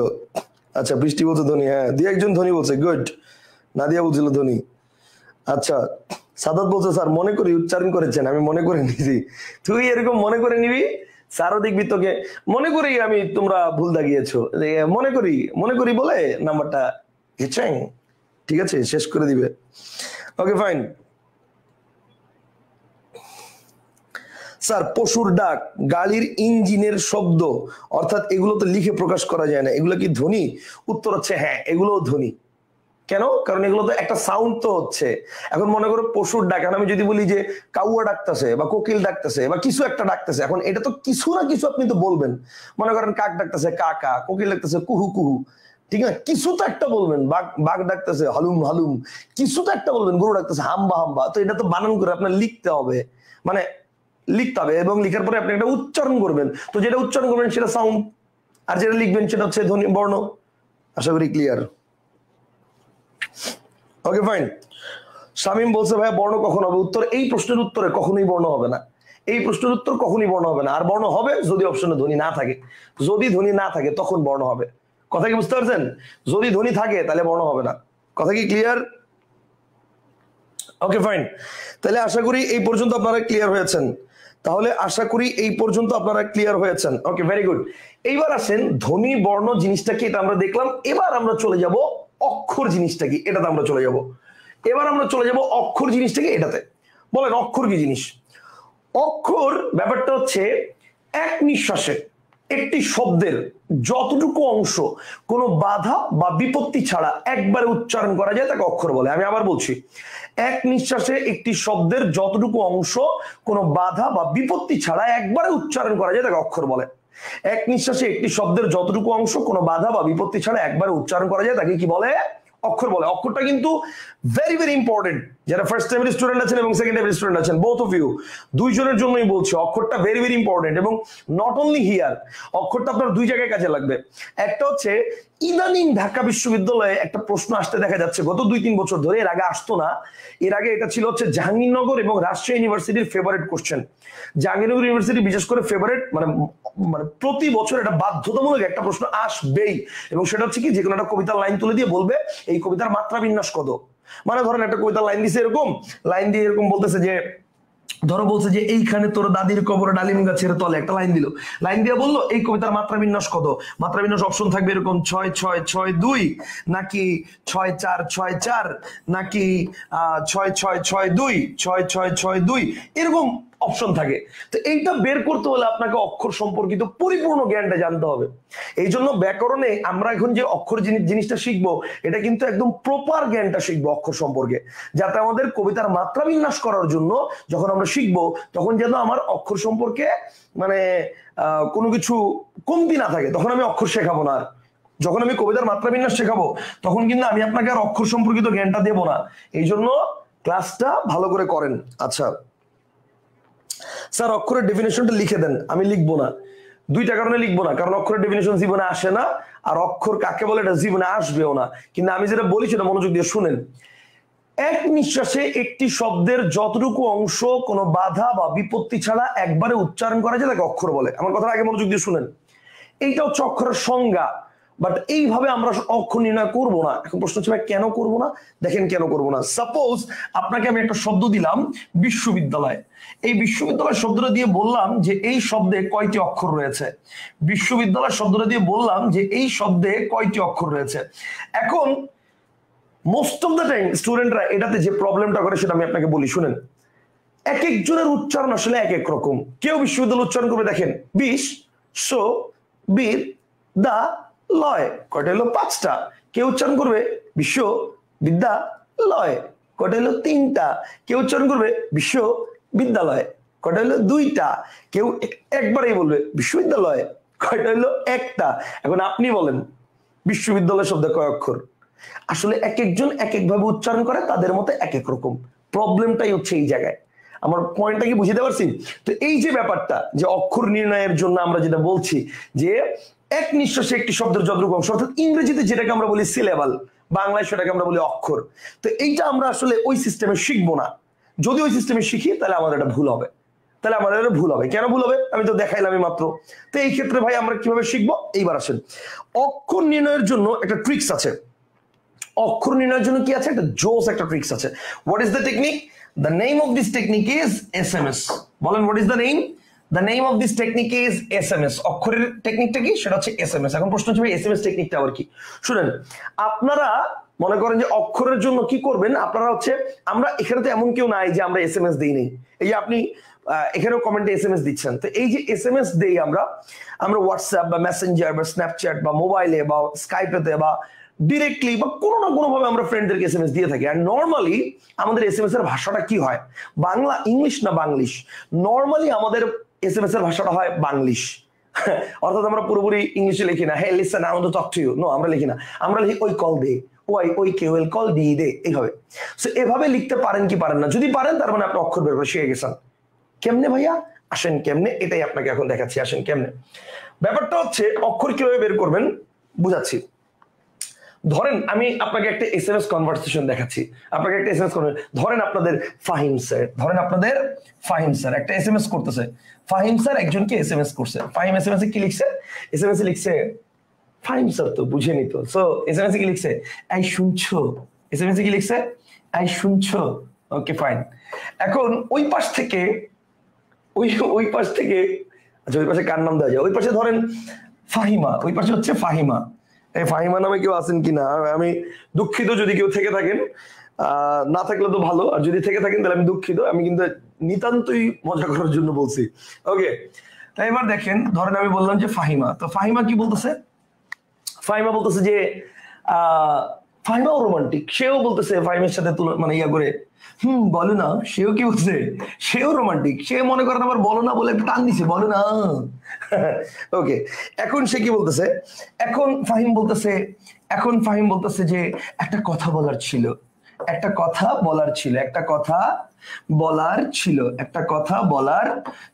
ওকে ফাইন, একটা কথা বলার ছিল। এখন ফাহিমা কি বলতেছে? এখন ফাহিমা তো মনে করেন যে ফুল একদম তুঙ্গে, ফাহিমা একদম দেখবেন বলো না বলে একদম বলো না বিশাল একটা টান দিয়ে দিছে। Okay fine. এইবার ফাহিম কি বলতেছে? এইবার ফাহিম তো একটু সাহস পেয়ে গেছে যে আচ্ছা ঠিক আছে, দুইবারই আমি বলতে চাইছি, শুনতে চাইছি। এখন ফাহিম বলতেছে আমি না, ফাহিম বলতেছে কি আমি না তোমাকে, dot dot dot dot dot. এই জায়গায় হচ্ছে প্রবলেম। এখন কি হবে? এটাই হচ্ছে প্রবলেম। এখন কি হবে ভাই? এখন আসলে অনেক কিছুই হইতে পারে। আমি তোমাকে একটা গান শোনাবো, এটাও হইতে পারে। আমি তোমাকে কলেজে দেখছিলাম, এটাও হইতে পারে। আমি না তোমাকে একটা ঘুরতে নিয়ে যাবো, এটাও হইতে পারে। আমি না তোমাকে জিকের এই প্রবলেমটা সলভ করে দিব, এটাও হইতে পারে। ইভেন এটাও হইতে পারে আমি না তোমাকে আমার ছোট বোনের মতো দেখি, এটাও হইতে পারে। কিন্তু প্রবলেম কোথায়? প্রবলেম হচ্ছে সবাই এইটুকের পরে চিন্তা করে আমি না তোমাকে ভালোবাসি। ঝামেলাটাই হচ্ছে এই জায়গায়। এখন মেয়েও ধরে নিছে সেটা। এখন মেয়ে কি বলছে? ফাহিমা কি বলছে? ফাহিমা সেও তো ধরে নিছে ওইটাই, যে মানে অভিশপ্ত ওয়ার্ড। এখন সে ওটা ধরে নিছে। এখন সে বলতেছে যা দুষ্টু। সে কি বলতেছে? যা দুষ্টু। এখন দেখেন এই যে কনভারসেশনটা, এইটা এসএমএস, এটা আপনার লেখার দরকার নাই। এই যে এসএমএসটা কিন্তু ফাহিমার মধ্যে যে হইছে, আমি বাংলায় লিখছি কিন্তু তারা কিন্তু বাংলা লেখে নাই। তারা লিখছে কিভাবে? তারা লিখছে বাংলিশে। অর্থাৎ ফাহিম যখন এসএমএস দিছে তখন কি লিখছিল? ফাহিম লিখছিল এইভাবে, এই শুনছো, EISHUNCHO, শুনছো, এভাবে লিখছিল। ফাহিমা কি লিখছিল? Yeah I am listening, tell me baby. না, ফাহিমা লিখছে কি? ফাহিমা লিখছে হচ্ছে বলো না, HUMBOLONA, বলো না, এইভাবে লিখছে। সো এইভাবে আপনি লিখতে পারেন কি পারেন না? যদি পারেন আপনি অক্ষর বের করে শিখে গেছেন। কেমনে সেটা আমি দেখাচ্ছি। আগে বলেন জিনিসটা কি ক্লিয়ার হয়েছেন কিনা? আগে বলেন মানে এইভাবে লিখতে পারেন কি পারেন না? যদি পারেন আপনি অক্ষর বের করে শিখে গেছেন। আমার কথা কি বুঝতে পারছেন? আপনি যদি পারেন, ইয়া খোদা, ফাহিমা নামে একজন কমেন্ট করছে, না স্যার বিশ্বাস করেন আমি কিছু লিখি নাই। আমরা ধরে নিলাম এটা অন্য ফাহিমা। ওকে, এইবার আসেন তাহলে। এখন ব্যাপারটা হচ্ছে এইভাবে লিখতে পারেন কি পারেন না? হ্যাঁ ওকে পারেন, আমি ধরে নিলাম যে আপনারা পারেন। ওকে, তাহলে এখন যেহেতু আপনারা পারেন, তাহলে এইবার আপনাকে আমি প্রশ্ন করি। এবার বিশ্ববিদ্যালয় বানানটা সবাই বাংলিশে লিখেন তো। বাংলিশে বিশ্ববিদ্যালয় বানানটা সবাই খাতায় লিখেন। এইখানে লেখার দরকার নাই, এইখানে কমেন্টে লেখার দরকার নাই। আপনি বাংলিশে বিশ্ববিদ্যালয় বানানটা সবাই লিখেন। বাংলিশে সবাই লিখেন, সবাই বিশ্ববিদ্যালয় বানানটা বাংলিশে লিখেন, খাতা লিখেন। এইখানে লেখার দরকার নেই। লেখা হলে খালি জাস্ট জানাবেন ওকে বা ডান, তারপরে আমি দেখাবো। ওকে, তাহলে আমরা এখন যেটা দেখবো সেটা হচ্ছে বিশ্ববিদ্যালয় বানান সবাই লেখা হয়েছে, ফাইন। এবার আমি লিখতেছি। এবার আমার সাথে যদি কারো বানান আপনার মিলে আলহামদুলিল্লাহ, খুব ভালো। যদি না মিলে কাটবেন না, যা লিখছেন আপনি ওইটাই রাইট, ওইটার উপর বেস করে আমি পড়াবো। বিকজ আপনার পরীক্ষা হলে কিন্তু আমি থাকবো না, আপনার এখান থেকে যেটা উত্তর আসবে সেটা দিয়ে মিলাতে হবে। এই জন্য আমি আপনাকে ক্লাসে ঠিক যেভাবে পড়াবো, মানে যেভাবে সিস্টেমটা দেখাচ্ছি, আপনার মাথার থেকে ওইভাবে দেখবেন যে মিলুক বা না মিলুক, যেভাবে আসুক আপনার উত্তর মিলে যাবে। আসেন কেমনে দেখাচ্ছি, দেখেন। ব্যাপারটা হচ্ছে ব্যাপারটা হচ্ছে আমি যদি বলি দেখেন বিশ্ববিদ্যালয় BISSHOBIDDALOY বিশ্ববিদ্যালয় BISSHOBIDDALOY বিশ্ববিদ্যালয়। এখন এই যে বললাম বিশ্ববিদ্যালয়, একটু খেয়াল করেন, এই যে বললাম বিশ্ববিদ্যালয়, এখন এটার মধ্যে আপনার বানান আমার সাথে মিলুক বা না মিলুক, গুনে দেখেন ভাওয়েল কয়টা। মজার ব্যাপার হচ্ছে ভাওয়েল সবার 5টা হয়েছে, গুনে দেখেন ভাওয়েল সবার 5টা হয়েছে। আপনার বানান মিলুক বা না মিলুক, আপনি হয়তো বা এই জায়গায় আই এর জায়গায় ই লিখছেন, ওই ঘুরে ফিরে একই ভাওয়েল। আপনি হয়তো বা এই জায়গায় ও না দিয়ে ইউ দিচ্ছেন, হয়তো বা বিশ্ববিদ্যালয় ভাবে চিন্তা করছেন, বা অনেকে হয়তো বা ইউ না দিয়া WA দিতে পারে। ওই যে অনেকে আছে না এভাবে উচ্চারণ করে বিশ্ববিদ্যালয়, তো যে বলবে বিশ্ববিদ্যালয় সে তো WA দিবে, কোনো সমস্যা নাই ভাইয়া। ভাওয়েল কয়টা? 5টা। এন্ড মজার ব্যাপার কি জানেন, যে কোনো শব্দ বাংলিশে লেখার পরে যে কটা ভাওয়েল, এই কটা অক্ষর, শেষ। তার মানে কি ভাই? তার মানে আপনার বানান আমার সাথে মিলুক বা না মিলুক, গুনে দেখেন ভাওয়েল কয়টা, যে কটা ভাওয়েল সে কটা অক্ষর, শেষ। কথা কি ক্লিয়ার? তার মানে সহজে যদি বলি, ব্যাপারটা হচ্ছে একটা শব্দ বাংলিশে লিখবেন, লেখার পরে যে কটা ভাওয়েল পাবেন সে কটা অক্ষর। এখন আপনি বলতে পারেন স্যার অক্ষর আপনার মানে বানান যদি ভুল হয়, আরে ভাই তোমার বানান ভুল হইলে উচ্চারণ অনুসারে তোমার ভাওয়েল ঠিক ওই কটাই হবে যেটা অ্যাকচুয়াল বানানে হইতো। যেমন বিশ্ববিদ্যালয় বানান, তুমি তো আর নিশ্চয়ই BXNVPQLT যেটা লিখবা না, তুমি তো BI বা BE দিয়ে লিখবা, ওই ঘুরে ফিরে ভাওয়েল। SSHO ও না দিয়ে হয়তো বা ইউ দিবা বা WA দিবা, ঘুরে ফিরে ভাওয়েল। ভাওয়েল 5টা আসবেই। হ্যাঁ, এখন তুমি বলতে পারো স্যার যাদের উচ্চারণে প্রবলেম আছে, যেমন যেমন এই যে পুরান ঢাকার যারা, এরা তো বিশ্ববিদ্যালয় বলে না, এরা বলে বিশ্ববিদ্যালয়।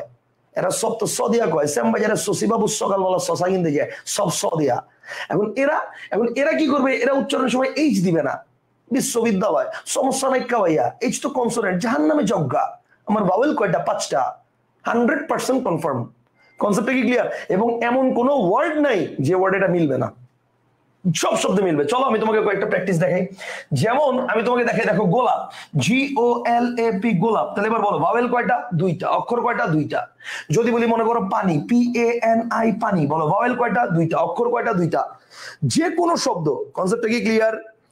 যে কোনো শব্দ ভাওয়েল যে কটা, অক্ষর এই কটা, কনসেপ্টটা কি ক্লিয়ার? Okay fine.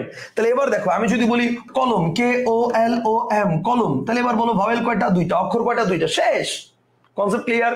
যে কোনো শব্দ। তবে হ্যাঁ, এখানে একটা কথা আছে, তোমরা অনেকে মনে করতে পারো ভাই এই যে কলম বানানে ও তো 2টা আছে, তাহলে 2টার জন্য কি আমরা একটা ধরবো? 2টা একই রকম? উত্তর হচ্ছে না। 2টা কেন? যদি 200 বারও থাকে তোমাকে 200 বারই ধরতে হবে। যেমন দেখো এই যে আমি বললাম একটা শব্দ অপিনিহিতি, খেয়াল করো, OPINIHITI, তাহলে এবার দেখো 1 2 3 4 5, আই আছে 4বার আর একটা ও, তার মানে মোট ভাওয়েল আছে 5টা, অক্ষর 5টা, শেষ। এখন তুমি যদি চিন্তা করো 4টা ভাওয়েলের জন্য মানে 4টা আই তো একই রকম, তো 4টার জন্য একটা ধরবো, তাহলে কিন্তু হবে না। যেই কয়টা থাকবে ভাওয়েল সে কয়টাই ধরতে হবে। কনসেপ্টটা কি ক্লিয়ার? আশা করি আমি জিনিসটা বোঝাতে পেরেছি। ফাহিম বলছে ভাইয়া এটা কি আপনার আবিষ্কার? ভাই এইগুলো আবিষ্কার করছি সেই 2014 সালে, 13 সালে এটা আবিষ্কার করছি, 2013 সালে। এটা আজকের না, এটা 11 বছর আগের। এটা গত 11 বছর ধরেই এটা পড়াইতেছি। যখন কোচিং জগতে 13 সালে মানে মনে করেন যে অ্যাডমিশন কোচিং এর ইয়াতে যখন 13 সালে হচ্ছে অফলাইনে একটা কোচিং এ জয়েন করি, তখন থেকে এগুলো পড়াই। এগুলো আজকের না, এগুলো বহুত আগের কথা। বুঝতে পারছেন? এই পর্যন্ত কি সবাই ক্লিয়ার আছেন? এই পর্যন্ত কি সবাই ক্লিয়ার হয়েছেন? স্যার এক্সামে কোনো অক্ষর আসলে বাংলিশ লিখে তারপর অ্যান্সার করব? এক্স্যাক্টলি, আপনার পরীক্ষা হলে যাই বলুক, ধরেন পরীক্ষা আসছে, পরীক্ষা শব্দে কয় অক্ষর, আপনি লিখবেন PORIKKHA পরীক্ষা, 1 2 3, সব ভাওয়েল কয়টা? 3টা, অক্ষর কয়টা? 3টা, শেষ। সিম্পল। যাই আসুক পরীক্ষায় যদি বলে এটার মধ্যে মানে অক্ষর কয়টা, আপনি আগে বাংলিশে লিখবেন, লিখে দেখবেন প্রশ্নের মধ্যে বাংলিশে লিখবেন, লিখে দেখবেন ভাওয়েল কয়টা, যেটা বলে কয়টা অক্ষর, শেষ। তবে এখানে কথা আছে। কথাটা কি? কথাটা হচ্ছে মনে রাখবেন যদি দুটি ভাওয়েল পাশাপাশি থাকে, যদি দুটি ভাওয়েল যদি পাশাপাশি থাকে, দুটি ভাওয়েল পাশাপাশি থাকলে, দুটি ভাওয়েল যদি পাশাপাশি থাকে, দুটি ভাওয়েল যদি পাশাপাশি থাকে, পাশাপাশি থাকলে তখন এক অক্ষর ধরতে হবে। দুটি ভাওয়েল পাশাপাশি থাকলে তখন এক অক্ষর ধরতে হবে, তখন এক অক্ষর ধরতে হবে, এক অক্ষর ধরতে হবে। দুটি ভাওয়েল পাশাপাশি থাকলে তখন এক অক্ষর ধরতে হবে। কনসেপ্টটা কি ক্লিয়ার? যেমন দেখেন, যেমন আমি যদি বলি এই যে একটু আগে দেখলাম সাদাত নামে একটা ছেলে, আমাদের প্রি এডমিশন ব্যাচের স্টুডেন্ট ছিল, সাদাত খুব ভালো ছেলে। সাদাত একটা কমেন্ট করেছে, স্যার আমার তো বিশ্ববিদ্যালয় বানানটা লেখা হয়েছে হচ্ছে এইরকম, এই যে সাদাত বলেছে এরকম যে আমার বিশ্ববিদ্যালয় বানান লিখছি আমি এরকম BISSHOBIDDALOI,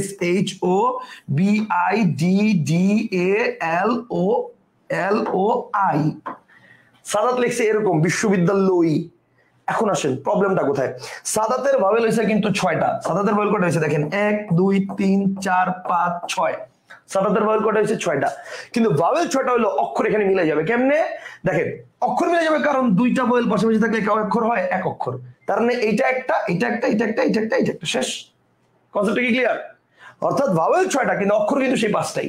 আমি কি বুঝতে পারছি? যেমন এরকম আর উদাহরণ দেখেন, আমি যদি বলি আমি বই পড়ি, বই, আমি যদি বলি আমি বই পড়ি, তাহলে এবার খেয়াল করেন বই BOI বই, ভাওয়েল কয়টা? 2টা, বাট অক্ষর কয়টা? একটা। যদি বলি ভাই VAI ভাই, ভাওয়েল কয়টা? 2টা, বাট অক্ষর কয়টা? একটা। যদি বলি হৈমন্তী, তাহলে এবার খেয়াল করেন HOIMONTI হৈমন্তী, তাহলে 1 2 3 4, ভাওয়েল 4টা বাট অক্ষর 3টা। কেন? কারণ এই দুইটা মিলে একটা, আর এই বাকি দুইটা আলাদা আলাদা, তার মানে 3 অক্ষর। কনসেপ্টটা কি ক্লিয়ার? তার মানে যে কোনো শব্দ বাংলিশে লিখলে আপনার বানান আমার সাথে মিলুক বা না মিলুক, অক্ষর 100% মিলবেই। কথা কি বুঝতে পারছি? বুঝছেন না বুঝেন নাই? নাজিফা বলছে, স্যার শব্দটির বাংলা উচ্চারণে যতটি স্বরধ্বনি ব্যবহৃত হয় তা দিয়েও নির্ণয় করা যায়, তাতে বানানের প্রবলেম হয় না। নাজিফা আপনি যেটা বলেছেন সেটা 100% রাইট, কিন্তু এটা আপনি করবেন না, মানে এটা আমরা করবো না। কেন করবো না দেখবেন, কারণ বিশ্ববিদ্যালয় বানান যদি আপনি বাংলায় লিখতে যান, তাহলে বাংলায় লিখতে গেলে বিশ্ববিদ্যালয় এরকম হবে, যে দেখেন ব যোগ ই যোগ স যোগ স যোগ অ যোগ ব যোগ ই যোগ দ যোগ দ যোগ আ যোগ ল যোগ অ, তারপর হচ্ছে যোগ অন্তস্থীয়। এ লিখতে লিখতে আপনি এর মধ্যে 3বার বিশ্ববিদ্যালয় লিখতে পারতেন বাংলিশে। কনসেপ্টটা কি ক্লিয়ার? এই জন্য আমরা লিখবো না। এখন এই ক্ষেত্রে ভাওয়েল 5টাই আসবে বিশ্ববিদ্যালয়। এই যে দেখেন 1 2 3 4 5, সো বাংলায় লিখলেও 5টাই আসবে, কিন্তু বাংলায় আমরা শিখবো না, কারণ এটা শিখতে গেলে আমাদের এর মধ্যে মানে এটা যতক্ষণে করবেন এর মধ্যে আপনার 2টা কোশ্চেনের উত্তর 3টা কোশ্চেনের উত্তর দিয়ে দিতে পারবেন। কথা বুঝতে পারছেন? ওকে ফাইন, আশা করি এই পর্যন্ত আপনারা ক্লিয়ার। আশা করি এই পর্যন্ত আপনারা ক্লিয়ার। তাহলে এই পর্যন্ত ক্লিয়ার? ওকে ফাইন, এই পর্যন্ত আসেন। এই পর্যন্ত আমরা দেখলাম, এর পর্যন্ত আমরা দেখলাম। এইবার আমরা যেটা বলতেছিলাম যে দুটি ভাওয়েল পাশাপাশি থাকলে এক অক্ষর থাকতে হবে, এক অক্ষর ধরতে হবে, এইটা আমরা ক্লিয়ার হয়েছি। এখন আপনারা যে আসলে পুরোপুরি বুঝছেন কিনা অক্ষরটা, এইটা বোঝার জন্য আমরা 5টা ওয়ার্ড দিয়েছি। এই 5টা ওয়ার্ড আপনারা যত দ্রুত পারেন খাতায় লিখে আমাকে উত্তর দিবেন এখানে, অর্থাৎ এখানে কমেন্টে লিখবেন, আপনারা উত্তর দিবেন কমেন্টে যে 2 2 2 2 2 বা 2 3 2 3 2 বা 3 1 3 1 3, মানে এটার উত্তরটা কত জাস্ট কমেন্টে, মানে পুরোটা বাংলিশে লেখার দরকার নাই, রবীন্দ্রনাথ ROBIN এভাবে লেখার দরকার নাই, খালি উত্তরটা দেন যে 2 2 2 2 2 বা 2 3 2 3 এভাবে লেখেন দ্রুত। দেখি এটা কে কে করতে পারেন। আচ্ছা, নয়ন বলছে 4 4 2 2 3, আশিকাব্য বলছে 4 4 2 2 3, শিলি বলছে 2 2 2 2 3 3 4 2 2 3 3 4, ইয়া খোদা। আচ্ছা ঠিক আছে, ওকে। আহমেদ সাব্বির বলছে 4 4 2 2 2। আচ্ছা, শারমিন বলছে 4 4 2 2 4। আচ্ছা, আলিফা নাহার বলছে 4 4 2 2 4। আফিফা নৌশিন বলছে 4 4 2 2 2। আচ্ছা ওকে ফাইন, অনেকে অনেকটা বলছে। আচ্ছা, এইবার আমরা একটু ভেঙে দেখি, আমরা একটু ভাঙি, আসেন আমরা একটু দেখি আসলে কোনটা কেমনে হয়েছে, আমরা একটু দেখি আসেন। দেখেন ব্যাপারটা হচ্ছে রবীন্দ্রনাথ, শান্তিনগর, ফার্মগেট, কর্নেল বা science lab. Rabindranath, Shantinagar, Farmgate, colonel বা সায়েন্স ল্যাব, এই যে ব্যাপারটা। এখন আমরা রবীন্দ্রনাথটাকে আগে বাংলিশ একটু লিখে ফেলি। দেখেন ROBIN, Robin, DRONATH, Rabindranath. So আমি জানি এটা সবার হইছে 1 2 3 4, ভাওয়েল কয়টা? 4টা, তার মানে অক্ষর কয়টা? 4টা, সিম্পল হিসাব। ওকে ফাইন, এরপর আসেন শান্তিনগর, SHANTINAGAR, শান্তিনগর, বা NOGOR কেউ যদি লিখেন সেটাও হবে, কোনো সমস্যা নাই। এখানেও 1 2 3 4, এখানেও ভাওয়েল 4টা, অক্ষর 4টা, এই দুইটা সবার হবে, এটা আমি জানি। পেজটা লাগবে বাকি দুইটাতে। আচ্ছা, এইবার আসেন পেজটা কোথায় লাগবে দেখেন বাকি দুইটাতে। এবার আসেন ফার্ম গেটের ব্যাপারটা কি দেখেন। ফার্ম গেটে আমরা যদি বলি FARMGATE ফার্ম গেট, এই যে FARMGATE ফার্ম গেট, এখন এই ক্ষেত্রে যারা এইটা এইভাবে লিখছেন যারা, তাদের কিন্তু ভাওয়েল বের হইছে তিনটা। দেখেন 1 2 3 তিনটা বের হইছে। এই ক্ষেত্রে ভাওয়েল বের হইছে কয়টা? তিনটা। কিন্তু প্রবলেম হচ্ছে আমরা তো এইভাবে মানে এইটা লিখলে হবে না। এখন প্রশ্ন হচ্ছে ভাই কেন হবে না? কারণ এই যে মানে লিখছেন বানানটা, এই বানানটা হয়ে গেছে অ্যাকচুয়াল বানান। আমরা কি বলেন, আমরা কি জল বানান, আমরা কি জল বানান লিখছিলাম WATER ওয়াটার এভাবে, নাকি জেওয়েল জল? শেষ বলেন কয়টা? জেওয়েল জল, তার মানে ভাওয়েল একটা অক্ষর একটা, উচ্চারণ অনুসারে লিখছিলাম। তো আপনি তো ফার্ম গেটের অ্যাকচুয়াল ইংলিশ বানানটা লিখে ফেলছেন। সো এটার উচ্চারণ যদি করতে চান, এটা হবে হচ্ছে farm Getty.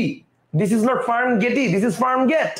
And this is why এই যে আপনি ফার্ম গেটের যে ব্যাপারটা, ঠিক আছে, এটা হচ্ছে আপনি এটা লিখবেন না। এই যে এভাবে লিখলে এটা ভুল হবে, এটা এভাবে লিখলে ভুল হবে। তাহলে এটা কি হবে? এটা হচ্ছে Farmgate GET Farmgate. So তার মানে ভাওয়েল কয়টা? একটা, এন্ড এখানে একটা, দুইটা, তার মানে ভাওয়েল দুইটা, অক্ষর দুইটা। কথা কি বুঝতে পারছেন? ফার্ম গেট, ভাওয়েল দুইটা, অক্ষর দুইটা। এরপর আসেন কর্নেল। এই যে কর্নেল বানানটা দেখেন, কর্নেল বানানটা অ্যাকচুয়াল বানান লিখলে হবে COLONEL, কলোনেল। না, আপনি কি কলোনেল লিখেন? উত্তর হচ্ছে না। আপনি লিখেন কি? আপনি লিখেন হচ্ছে CORNEL বা KORNEL, আপনি লিখেন হচ্ছে KORNEL কর্নেল বা CORNEL কর্নেল। সেই ক্ষেত্রে ভাওয়েল কয়টা? ভাওয়েল হচ্ছে 1 2, অক্ষর হচ্ছে দুইটা। সিম্পল, শেষ। এন্ড সায়েন্স ল্যাব বানানটা ম্যাক্সিমামেরই ভুল হয়েছে, অল্প কয়েকজনের হয়েছে। সায়েন্স ল্যাব বানানটা আপনারা সায়েন্সে গিয়ে প্যাচ লাগাই দিয়েছেন, SCIENCE, science LAB, science lab. যারা এখানে চারটা দিছেন তারা গুনছেন এইভাবে 1 2 3 4। যারা তিনটা দিছেন তারা গুনছেন এইভাবে যে দুইটা মিলে একটা, আর এখানে একটা, এখানে একটা। কিন্তু ব্যাপারটা হচ্ছে আপনি বারবার সায়েন্স বানানটা অ্যাকচুয়াল বানান লিখে ফেলছেন। সো দিস ইজ ইনকারেক্ট, এটা হবে না। আমি বলছি বাংলিশে লিখতে হবে। সো এক্ষেত্রে কি হবে? SAINS, সায়েন্স, শেষ। এন্ড দেন LAB, ল্যাব, শেষ, কাহিনী খালাস। কনসেপ্ট কি ক্লিয়ার? তার মানে এই যে ARI দুইটা ভাওয়েল আছে, পাশাপাশি আছে, তার মানে একটা, আর এটা একটা, তার মানে সায়েন্স ল্যাবে অক্ষর কয়টা? দুইটা। অর্থাৎ এটার কারেক্ট আনসার হচ্ছে 4 4 2 2 2। এটার কারেক্ট আনসার হচ্ছে 4 4 2 2 2। কনসেপ্টটা কি বুঝছেন না বুঝেন নাই?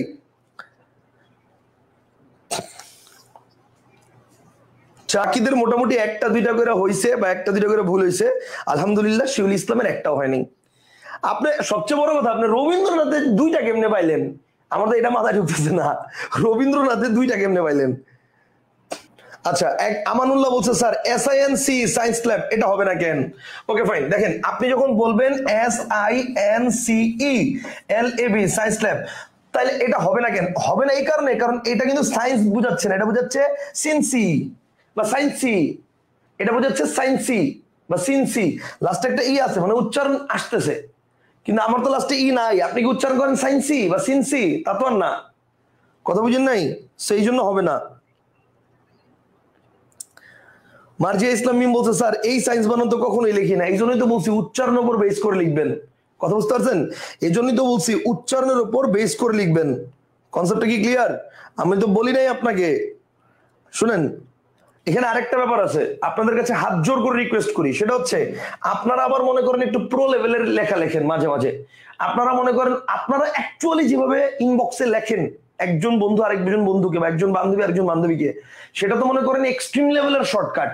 অত শর্টকাট আবার লেখা যাবে না। আমি কিন্তু শর্টকাট লিখতে বলি নাই, বলছি বাংলিশে লিখবেন। আপনারা তো মনে করেন দোস্ত, DST দোস্ত, তুই 2I তুই, দোস্ত তুই, তারপর হচ্ছে দোস্ত তুই তো, এই যে টু মানে তুই তো, দোস্ত তুই তো CNG মানে চেঞ্জ, ওয়া HYA গেসস GSOS, দোস্ত তুই তো CNG হয়ে গেছস, মানে দোস্ত তুই তো চেঞ্জ হয়ে গেছস। মজার ব্যাপার হচ্ছে কোনো ভাবেলই নাই, কোনো ভাবেল, দোস্ত কোনো ভাবেল নাই, তুই ভাবেল নাই, CNG কোনো ভাবেল নাই। মানে আলটিমেটলি আপনারা যেভাবে লেখেন ওইভাবে লিখলে আবার মনে করেন কোনো ভাবেলই পাবেন না। সো আমি আপনাদের ভাষায় লিখতে বলি নাই, আমি বলছি বাংলিশে লিখবেন, শর্টকাট লিখতে বলি নাই। কথা বুঝতে পারছেন? হ্যাঁ, এই যে দোস্ত ওয়েট কর, ওয়েট লেখেন W8, ওয়েট। Okay fine.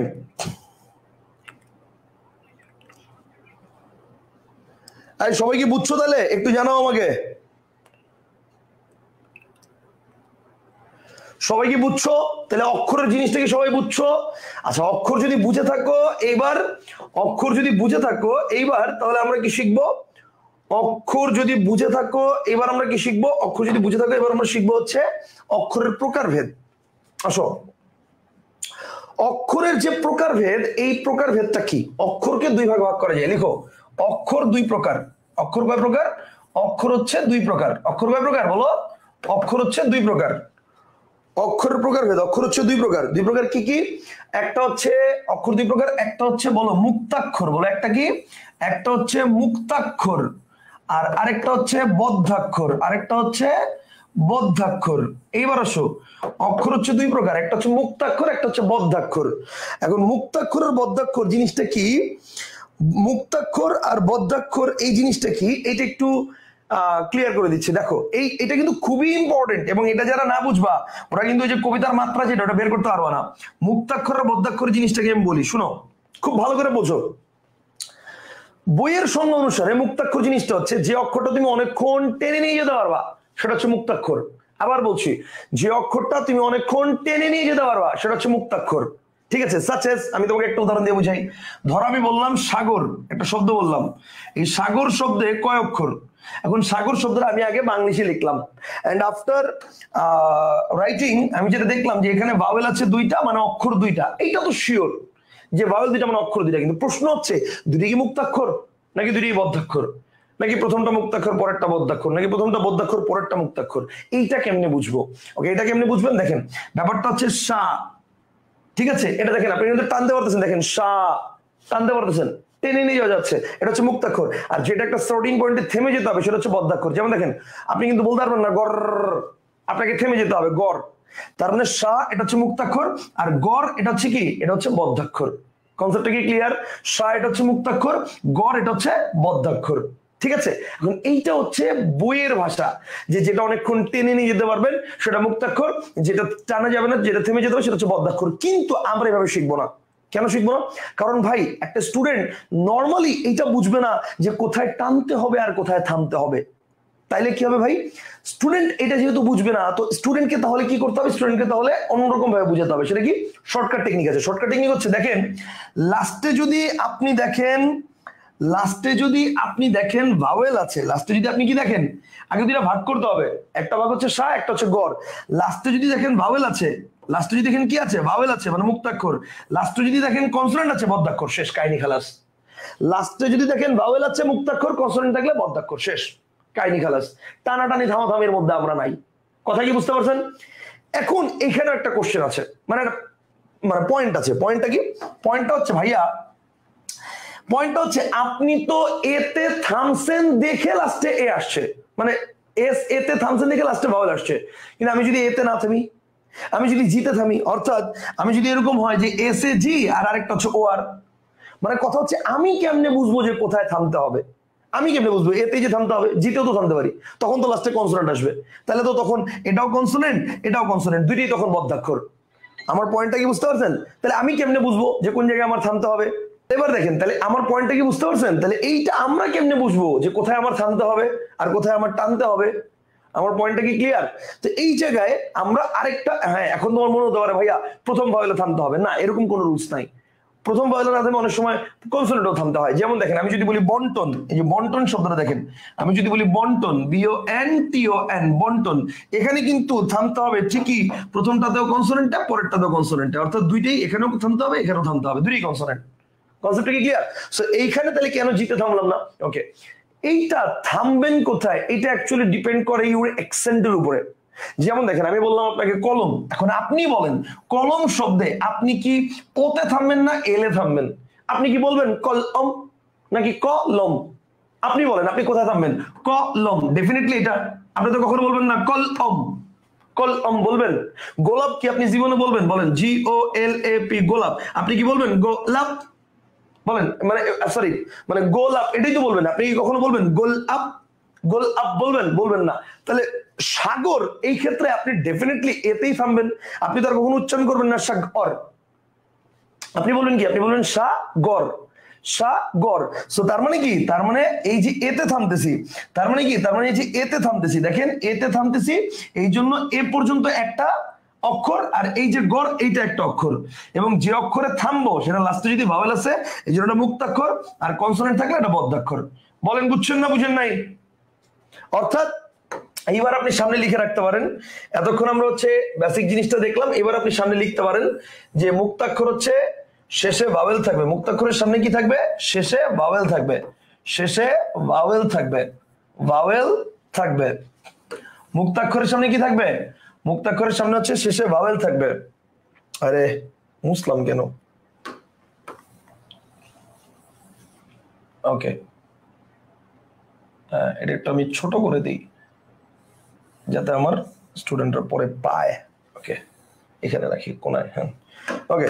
মুক্তাক্ষরের সামনে কি থাকবে? শেষে ভাওয়েল থাকবে, মুক্তাক্ষর শেষে ভাওয়েল থাকবে, ঠিক আছে। আর বদ্ধাক্ষরে কি? বদ্ধাক্ষর হচ্ছে শেষে কনসোনেন্ট থাকবে, শেষে কনসোনেন্ট থাকবে, কনসোনেন্ট, কনসোনেন্ট থাকবে। মুক্তাক্ষর হচ্ছে শেষে ভাওয়েল থাকবে, বদ্ধাক্ষর হচ্ছে শেষে কনসোনেন্ট থাকবে। কনসেপ্টটা কি ক্লিয়ার? এটা কি বুঝছেন? এবং এই ক্ষেত্রে মনে রাখবেন এখানে একটা বিষয় আছে, মুক্তাক্ষরের সাইন হচ্ছে এটা ইউনিয়ন, আর বদ্ধাক্ষরের সাইন হচ্ছে এটা আন্ডারস্কোর। মুক্তাক্ষরের সাইন হচ্ছে ইউনিয়ন আর বদ্ধাক্ষরের সাইন হচ্ছে আন্ডারস্কোর। কনসেপ্টটা কি ক্লিয়ার? মুক্তাক্ষরের সাইন হচ্ছে ইউনিয়ন, বদ্ধাক্ষরের সাইন হচ্ছে আন্ডারস্কোর। সাথে সম্পর্কিত কিভাবে? এটা হচ্ছে কবিতার যখন ছন্দমাত্রা নির্ণয় করা শেখাবো তখন শেখাবো। আমি রিসেন্টলি আপনাদেরকে এটা শিখাই দিব, রিসেন্টলি দরকার প্রয়োজনে মানে আলাদা একটা ক্লাস নিয়ে আপনাদেরকে শিখাই দিব, কোনো সমস্যা নাই। কল যোগ অম হবে না, উত্তর হচ্ছে না, হবে হচ্ছে কলম। Okay fine.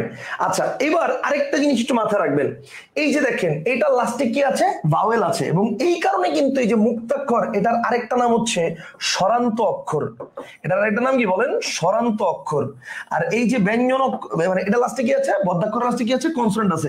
এই জন্য বদ্ধাক্ষরের আরেকটা নাম হচ্ছে ব্যঞ্জনান্ত অক্ষর। বদ্ধাক্ষরের আরেকটা নাম কি? বদ্ধাক্ষরের আরেকটা নাম হচ্ছে ব্যঞ্জনান্ত অক্ষর। বদ্ধাক্ষরের আরেকটা নাম কি? ব্যঞ্জনান্ত অক্ষর। বলেন বুঝছেন না বুঝেন নাই? ওকে, ঠিক আছে, এই পর্যন্ত আমরা বুঝে গেছি। জি ভাই, ক্লিয়ার, আলহামদুলিল্লাহ। তাহলে অক্ষর জিনিসটা কি এটা আমাদের ক্লিয়ার। তাহলে অক্ষর ক্লিয়ার, আমাদের ধ্বনি ক্লিয়ার, শব্দ ক্লিয়ার, বাক্য ক্লিয়ার, ভাষা ক্লিয়ার, ভাষার উপাদান ক্লিয়ার, উপকরণ ক্লিয়ার, এগুলো আমাদের সব ক্লিয়ার। এখন আমরা স্বরবর্ণ ব্যঞ্জন বর্ণর যে টপিকটা রয়েছে এইটা আমাদের নেক্সট টপিক। এই টপিকে আমরা, এটা আমাদের মানে নেক্সট ক্লাসের টপিক। তবে এই টপিকের আগে কিছু প্রি টপিক আছে, মানে বেসিক জিনিস বর্ণ সম্পর্কিত, এইটা শিখবো এবং এটা শিখে আজকের ক্লাস আমরা শেষ করব। আর স্বরবর্ণ থেকে আমরা শুরু করব আমাদের নেক্সট ক্লাসে, বুঝতে পারছেন? আমাদের নেক্সট ক্লাসে আমরা শুরু করবো স্বরবর্ণ থেকে। ওকে, তাহলে এবার আসেন, এবার আমরা যেটা বলবো সেটা হচ্ছে আলোচনা করব বাংলা বর্ণমালার কিছু বেসিক কোশ্চেন নিয়ে। তাহলে এবার আসেন, যদি প্রশ্ন করা হয় যে বাংলা বর্ণমালা কয়টি, বাংলা বর্ণমালা কয়টি, বলেন তো বাংলা বর্ণমালার সংখ্যা কয়টা? বাংলা বর্ণমালার সংখ্যা কয়টা বলেন তো? বাংলা বর্ণমালার সংখ্যা কয়টা বলেন তো? আমি বলি বাংলা বর্ণমালা কয়টা? বাংলা বর্ণমালা হচ্ছে, যদি বলি বাংলা বর্ণমালা কয়টা, আর এখানে কিন্তু সিমিলার টাইপস আরেকটা কোশ্চেন আছে, সেটা হচ্ছে বাংলা বর্ণ কয়টা। দেখেন, যদি প্রশ্ন করা হয় বাংলা বর্ণমালা কয়টা, কারেক্ট আনসার হবে একটা। যদি প্রশ্ন করা হয় বাংলা বর্ণ কয়টা, কারেক্ট আনসার হবে 50টা। এখন প্রশ্ন হচ্ছে ভাই বাংলা বর্ণমালা ব্যাপারটা বুঝলাম না। বলি ব্যাপারটা, ধরেন আপনার কাছে 50টা বকুল ফুল আছে, ধরেন আপনার কাছে 50টা বকুল ফুল আছে, ধরেন আপনার কাছে 50টা বকুল ফুল আছে। ওকে, ধরেন আপনার কাছে 50টা বকুল ফুল আছে। ওকে, তো 50টা বকুল ফুল আছে। এখন এই যে 50টা বকুল ফুল আছে, এই 50টা বকুল ফুলকে আপনি যদি সুন্দর করে সুই সুতো দিয়ে একটা একটা করে মানে গেথে মালা তৈরি করতে চান, তো মনে করেন সুন্দর করে সুই সুতো দিয়ে একটা একটা করে গেথে আপনি একটা মালা তৈরি করছেন। তাহলে এবার বলেন এখানে বকুল ফুলের মালা কয়টা বলেন তো? বকুল ফুলের মালা একটা, কিন্তু এই বকুল ফুলের মালায় বকুল ফুল কয়টা? উত্তর হচ্ছে 50টা। আমার পয়েন্টটা কি বুঝতে পারছেন? তাহলে মানে আমি কি বুঝতে চাইছি? আমি বুঝতে চাইতেছি এই যে ফুলগুলা ছিল, এই যে ফুলগুলা ছিল, এগুলো হচ্ছে টোটালি বিক্ষিপ্ত ভাবে আছে, আর এগুলাকে একত্র করে তৈরি করা হয়েছে বকুল ফুলের মালা। তো এরকম বাংলা বর্ণের সংখ্যা হচ্ছে 50টা, আর এই 50টা বর্ণকে নিয়ে তৈরি হয়েছে বাংলা বর্ণ মালা। কনসেপ্টটা কি ক্লিয়ার? আচ্ছা, সাদাত বলছে স্যার বাংলা বর্ণমালা এটা কি বহুবচন হবে না স্যার? উত্তর হচ্ছে বর্ণমালা এটা বহুবচন হবে, তবে বর্ণমালাটা বহুবচন হবে? বর্ণের মালা বহুবচন, হ্যাঁ হবে, বহুবচন হবে, এটা বহুবচন হবে, বর্ণমালা এটা বহুবচন হবে। এখন এই ক্ষেত্রে এই বিষয়টা যে বর্ণমালা, এখন আপনার মনে প্রশ্ন আসতে পারে যে স্যার বর্ণমালা যদি বহুবচনই হয় তাহলে এটা ভাই একটা কেমনে হয়, এটা আপনার মধ্যে একটা প্রশ্ন আসতে পারে। তো এই ক্ষেত্রে আমি আপনাকে বলি, আপনি এই জিনিসটা তাহলে ধরতে পারেন নাই। যেমন আমি আপনাকে বলি, ব্যাপারটা হচ্ছে ধরেন এই যে আমার ডিকশনারিটা, এই যে ডিকশনারিটা, এখানে 3টা ডিকশনারি যেটা আমি দেখাইলাম, আরে আচ্ছা দূর আমি দেখাতে পারবো না। আচ্ছা দেখেন আমি আপনাকে আরেকটা জিনিস দেখাই। এই যে মনে করেন এখানে আমার 3টা খাতা আছে, এখানে আমার 3টা খাতা আছে, ঠিক আছে, 3টা খাতা। তো এই 3টা খাতা, এটা হচ্ছে নোট খাতা আমার, ঠিক আছে, এটা হচ্ছে আমার নোট খাতা, আসলে আমার নোট খাতা। এবং এই নোট খাতাটা হচ্ছে 1415 বৈশাখ, দ্যাট মিনস 2009 সালের ক্যালেন্ডার কেটে আমি এই খাতাটা বানাইছি। 2009 সালের ক্যালেন্ডার কেটে আমি এই খাতাটা বানাইছি। 2009 সালের ক্যালেন্ডার, এগুলো সব 2009 সালের ক্যালেন্ডার। দ্যাট মিনস আমি যখন বিশ্ববিদ্যালয়ে ভর্তি পরীক্ষার্থী ছিলাম তখনকার সময় নোট খাতা। অর্থাৎ আজকে আপনারা যে ধ্রুব বইটা দেখেন, এই ধ্রুব বই তৈরি করার পেছনের যে মূল পাণ্ডুলিপি সেটা হচ্ছে বলতে পারেন এগুলা। আমি কলেজ জীবন বা ভার্সিটি জীবন থাকতে আমি একটু নোট করে করে পড়তাম, এগুলো সুন্দর করে প্রত্যেকটা গল্প, ঠিক আছে, কবিতা আমি একটু নোট করে করে পড়তাম। তো আমার সেই নোট খাতা আমার এখনো আছে। সেই নোট খাতাই দিয়ে হচ্ছে মনে করেন যে মানে পরবর্তীতে বই তৈরি করি। তো ব্যাপারটা হচ্ছে এই যে মনে করেন এখানে বই কয়টা, এটা হচ্ছে 3টা খন্ড খন্ড বই, একটা হচ্ছে গদ্য, একটা পদ্য, একটা হচ্ছে খুঁটিনাটি, একটা হচ্ছে গদ্য, একটা পদ্য, একটা হচ্ছে খুঁটিনাটি, একটা গদ্য, একটা পদ্য, একটা হচ্ছে বাংলা সেকেন্ড পেপার, ঠিক আছে, একটা গদ্য, একটা পদ্য, আর একটা হচ্ছে পদ্মের সাথে খুঁটিনাটি আছে, আর একটা হচ্ছে বাংলা সেকেন্ড পেপার। তো মোট হচ্ছে এখানে 3টা আছে। এখন 3টা খাতা মিলে আমরা কি তৈরি করছি, ধ্রুব বই। তাহলে বলেন ধ্রুব বই কিন্তু একটা, কথাটা বুঝছেন, কিন্তু এর মধ্যে অধ্যায় আছে কতগুলো, অনেকগুলা না? বা এখানে বিষয় আছে কি, ফার্স্ট পেপার, সেকেন্ড পেপার, নাটক, উপন্যাস, গল্প, কবিতা, অনেক কিছু আছে না? তো ব্যাপারটা হচ্ছে বর্ণমালা, আপনার প্রশ্ন থাকতে পারে যে বর্ণমালা তো ভাই বা বহুবচনবাচক শব্দ, বহুবচনবাচক শব্দ একটা কেমন হয় ভাই? বর্ণমালা ওয়ার্ডটা বহুবচন, কিন্তু এই বহুবচনের মধ্যে মানে বহুবচনের সংখ্যাটা হচ্ছে একটা, এই বহুবচনের সংখ্যাটা একটা। যেমন আমি আপনাকে বলি, এটা শব্দের প্রয়োগের উপর ডিপেন্ড করে। যেমন দেখেন মহল শব্দটা আপনি কখনো কখনো দেখবেন এটা বহুবচন হচ্ছে, আবার কখনো কখনো দেখবেন মহল শব্দটা একবচন হচ্ছে। এটা আসলে ডিপেন্ড করে শব্দের প্রয়োগের উপরে। যেমন আমি যদি বলি বন্ধু মহলে এই ছেলেটা অনেক ভালো, তাহলে বন্ধু মহলে ওই ছেলেটা অনেক ভালো, তারা কি বোঝাচ্ছি, মানে যত বন্ধু আছে সব বন্ধুর মধ্যে এই ছেলেটা অনেক ভালো, তার এই জায়গায় মহল শব্দটা বহুবচন। কিন্তু আমি যদি বলি যে রাজমহলে কে আসছে, এই জায়গায় রাজমহল কি বহুবচন? না, এই জায়গায় একবচন, এই জায়গায় কিন্তু একবচন। কথাটা কি বুঝতে পারছেন? তো এই জন্য সিম্পল হিসাব সেটা হচ্ছে বাংলা বর্ণ কয়টা, যদি বলে 50টা, কিন্তু যদি বলে বাংলা বর্ণমালা কয়টা, সেটা হচ্ছে সবগুলো বর্ণ নিয়ে তৈরি হয়েছে, এটা হচ্ছে বাংলা বর্ণমালা, সেটার সংখ্যা হচ্ছে একটা। আশা করি জিনিসটা ক্লিয়ার, আশা করি জিনিসটা ক্লিয়ার। মানে এই শব্দটার ভ্যালু এক, রাইট, এই শব্দটার ভ্যালু এক। কথা কি বুঝতে পারছেন? আশা করি বুঝছেন। সাদাত, গুড, চমৎকার কোশ্চেন। আচ্ছা এইবার আসেন, তাহলে বাংলা বর্ণ জিনিসটা আমরা ক্লিয়ার হলাম। এখন তাহলে যদি প্রশ্ন করে যে বাংলা বর্ণমালায় এই যে দেখেন আপনাদেরকে জানা কোশ্চেন কিভাবে পেঁচা করতে পারে, এই যে বাংলা বর্ণ 50টা না, এই 50টাকে ঘুরে কিভাবে কোশ্চেন করতে পারে জানেন? দেখেন যদি বলে বাংলা বর্ণমালায় অসংযুক্ত বর্ণের সংখ্যা কয়টা, যদি বলে অসংযুক্ত বর্ণ কয়টা, বলেন তো কয়টা অসংযুক্ত বর্ণ বাংলা বর্ণমালায় কয়টা? অনেকেই প্যাচ লাগাই দিবে, কি রে ভাই অসংযুক্ত বর্ণ আবার কয়টা? জানেন কয়টা? অসংযুক্ত বর্ণ হচ্ছে 50টা। মানে কি ভাই? মানে এই যে 50টা এটাই অ্যাকচুয়ালি অসংযুক্ত বর্ণ। কথা কি বুঝতে পারছেন? এটাই অ্যাকচুয়ালি অসংযুক্ত বর্ণ। মানে কি আমি আপনাকে বলি, দেখেন এই যে আপনি লিখলাম কয়ত, ধরেন আমি শক্ত বানান লিখলাম কয়ত, তো এই কয়তটা কি? কয়তটা হচ্ছে একটা যুক্ত ব্যঞ্জন। তো এটা লিখতে কি কি লাগছে আমার? ক লাগছে আর ত লাগছে। তো সিম্পলি এই যে ক আর ত এটাই কি অসংযুক্ত ব্যঞ্জন। তো এইরকম অসংযুক্ত মানে আলাদা আলাদা ব্যঞ্জন বাংলা বর্ণমালায় কয়টা আছে? 50টা আছে। এই 50টা কিন্তু একটার সাথে আরেকটা যুক্ত করে করে করে করে আপনারা এরকম পান, যেটাকে বলা হয় সংযুক্ত ব্যঞ্জন বর্ণ। তো তার মানে অসংযুক্ত বর্ণ কয়টা? অসংযুক্ত বর্ণ হচ্ছে 50টা।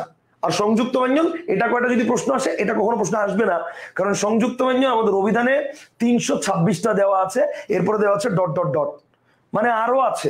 সো তার মানে সংযুক্ত ব্যঞ্জন কয়টা এটা জীবনে আসবে না। অসংযুক্ত ব্যঞ্জন কয়টা সেটা পরীক্ষা আসতে পারে 50টা। আশা করি ক্লিয়ার।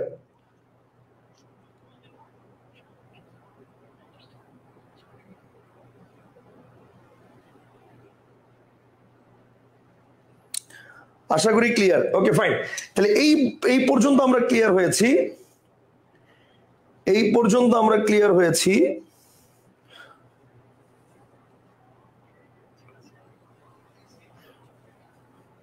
গতবার অনলাইন ক্লাস করছি, এক ভাইয়া পড়াইছে স্লাইড ছাড়া, আর বলতে বাদ দেন।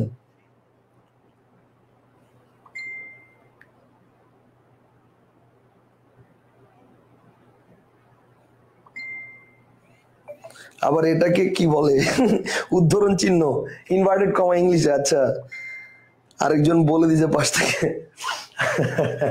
আচ্ছা ওকে, বাদ দেন, যাক হোয়াট এভার। তো ব্যাপারটা হচ্ছে আমরা যেটা বলতেছি সেটা হচ্ছে মনোযোগ দিয়ে শুনেন।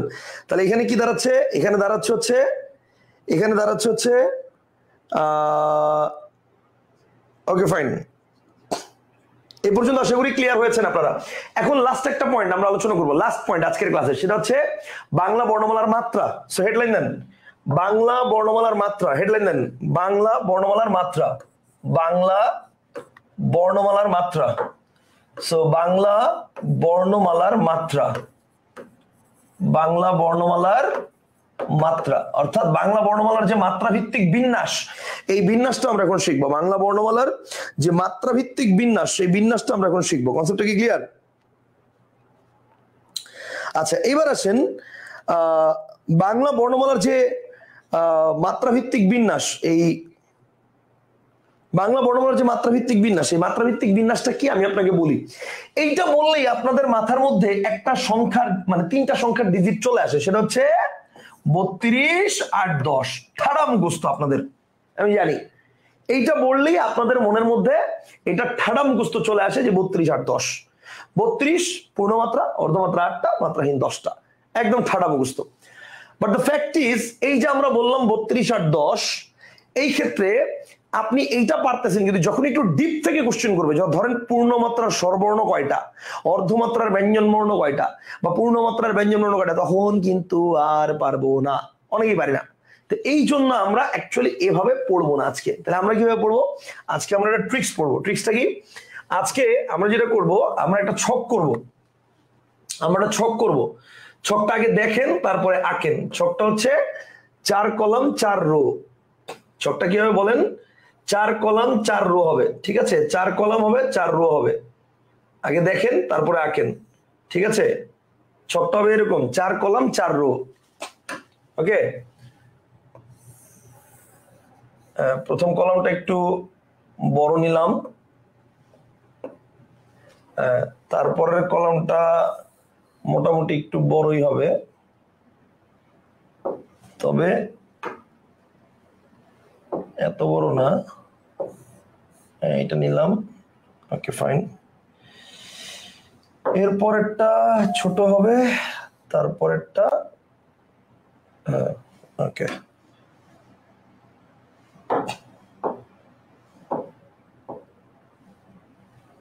আরে ওকে, হ্যাঁ, 4 কলাম 4 রো, একটা ছক কেটে ফেলেন। 4 কলাম 4 রো, একটা ছক কেটে ফেলেন। মাত্রা দিয়ে আসলে কি বোঝায়? এই যে দেখেন, এই যে মনে করেন মাত্রাকে আমরা বলি হচ্ছে, মানে এটা বাংলাতে এটাকে বলা হয় কোষী, কোষী বা মাত্রা। মানে এই যে মনে করেন স্বরেও লিখছেন, তো এই যে উপরে যেটা, এটা হচ্ছে মাত্রা। তো এইরকম মাত্রা আছে কয়টা বর্ণে, নাই কয়টা বর্ণে, আর অর্ধেক আছে কয়টা বর্ণে, এটাই হচ্ছে শেখার বিষয়। এই যেমন মনে করেন খ, তো আপনি যখন খ লিখছেন, তো খ এর মধ্যে তো পুরোটার মধ্যে নাই, অর্ধেক আছে। আবার ক যখন লিখবেন, তো ক এর মধ্যে পুরোটার মধ্যে আছে, বুঝলেন? না, ক এর মধ্যে পুরোটার মধ্যে আছে, খ এর মধ্যে অর্ধেক আছে, আবার গ এর মধ্যে অর্ধেক আছে, এই যে গ এর মধ্যে অর্ধেক আছে। বুঝতে পারছেন জিনিসটা? তো ব্যাপারটা হচ্ছে এই মাত্রা বলতে আমরা এটাই বোঝাচ্ছি যে কোনটার মধ্যে পুরা আছে, কোনটার মধ্যে পুরা নাই, এটাই আমরা শিখবো। স্যার লেখা হয়েছে? Okay good. তাহলে এখন এই যে ছকটা আমরা শিখবো, এখন এই ছকটা দিয়ে, ছকটা আমরা কিভাবে শিখবো আসেন। ছকটা আমরা কিভাবে শিখবো, এটা মুখস্থ করার একটা ট্রিক্স আছে। ট্রিক্সটা কি, আমি আপনাকে ট্রিক্সটা বলি। ট্রিক্সটা হচ্ছে এক থাপ্পড় দিয়ে 32টা দাঁত ফলাই দিব, এটা হচ্ছে ট্রিক্স।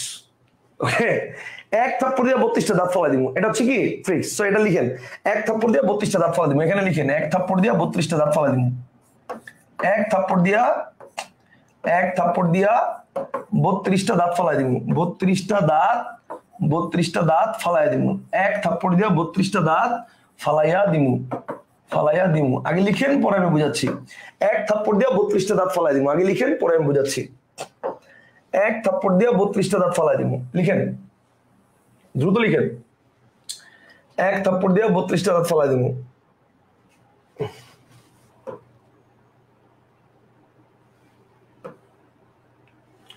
ওকে, বাংলা বর্ণমালার মাত্রা, ঠিক আছে, বাংলা বর্ণমালার মাত্রা এক থাপ্পড় দিয়ে 32টা দাঁত ফালাই দিমু।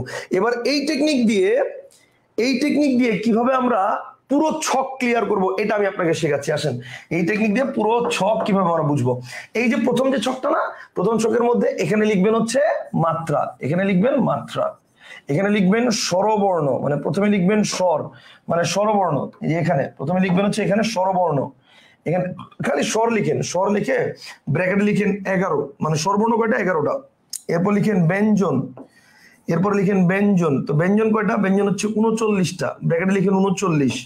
এরপর লিখেন মোট, মোট কয়টা, মোট হচ্ছে 50টা, মোট হচ্ছে 50টা, এটা লিখেন। Okay fine.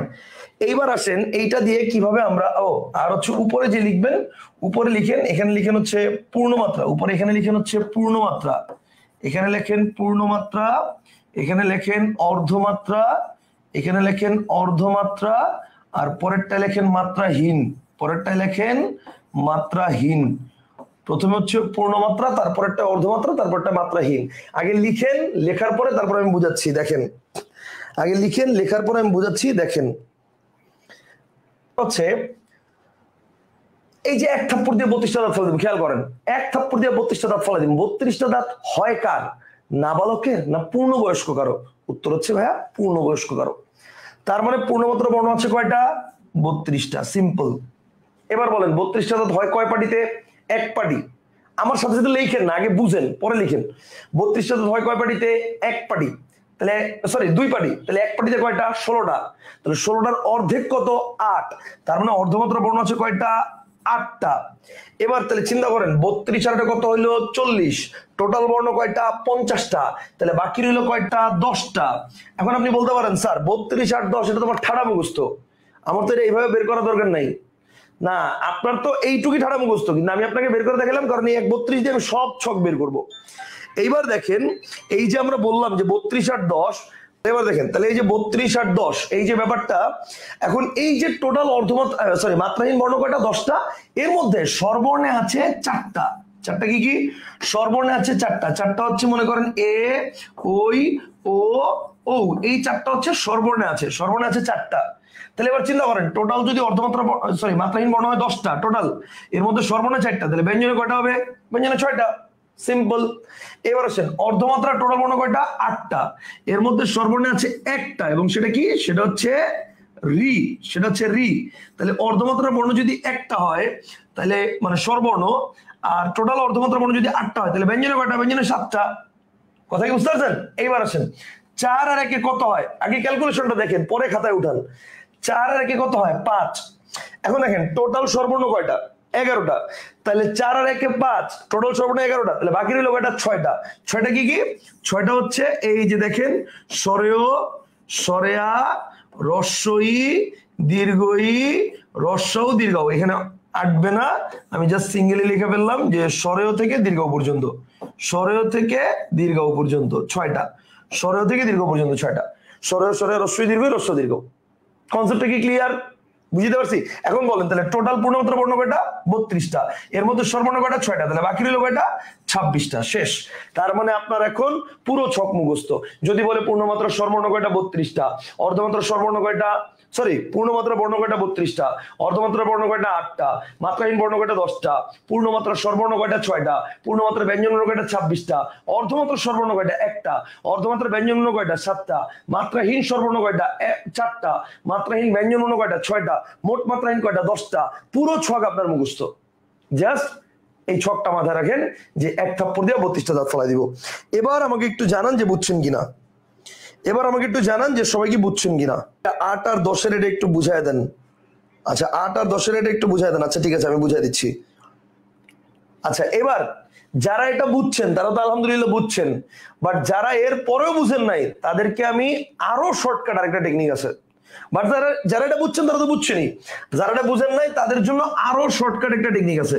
আরো শর্টকাট টেকনিক কি আসেন, আরো শর্টকাট একটা টেকনিক আপনাকে আমি দেখাই দিই। আরো শর্টকাট একটা টেকনিক আপনাকে আমি দেখাই দিই। সেটা কি? সেটা হচ্ছে ভাই যারা এটা বুঝেন নাই তারা মনে করেন যে ভাই আমি জিনিসটা মাঝখান থেকে ধরতে পারতেছি না বা পরে মনে থাকে না, তো যারা মনে থাকে না তাদের মনে রাখার কোনো দরকার নাই। আপনার এইটুক তো মনে আছে 32 8 10 ঠাড়া মুখস্থ, দ্যাটস ইট। তাহলে এবার দেখেন এই যে 32 8 10 এইটুক তো মনে আছে নাকি? বাকিগুলো মনে নাই, দরকার নাই আপনার মনে রাখার। আপনি সুন্দর করে স্বরবর্ণ 11টা লেখা শুরু করেন, এখান থেকে লেখা শুরু করেন। দেখেন সরেও, তারপরে সরেয়া, রস্বই, দীর্ঘই, রস্যউ, দীর্ঘউ। রি লিখতে গেলেই দেখবেন রি এর মধ্যে পুরোটার মধ্যে বর্ণ হচ্ছে না, রি এর মধ্যে হচ্ছে অর্ধেকে, এই যে এইটুকের মধ্যে নাই। এরপরে এ লিখতে যাবেন দেখবেন যে কিরে এতে তো টোটালি মাত্রা নাই, তার মানে এ হবে এই ঘরে, এ ওই ও ও, শেষ কাহিনী খালাস। মানে কি? মানে হচ্ছে এই যে দেখেন 1 2 3 4 5 6, তার মানে এখানে হবে কয়টা? 6টা। এখানে হবে কয়টা? একটা। এখানে হবে কয়টা? 4টা। এবার এই মাঝখানে ঘরটা কি? জাস্ট বিয়োগফল।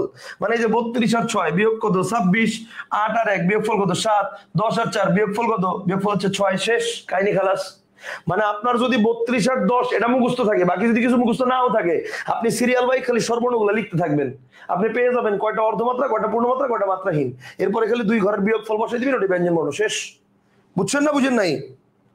এখন আরো ক্লিয়ার হয়ে বুঝে গেছি। ওকে ফাইন, ঠিক আছে। তাইলে আমাদের আজকের ক্লাস এখানেই ইতি।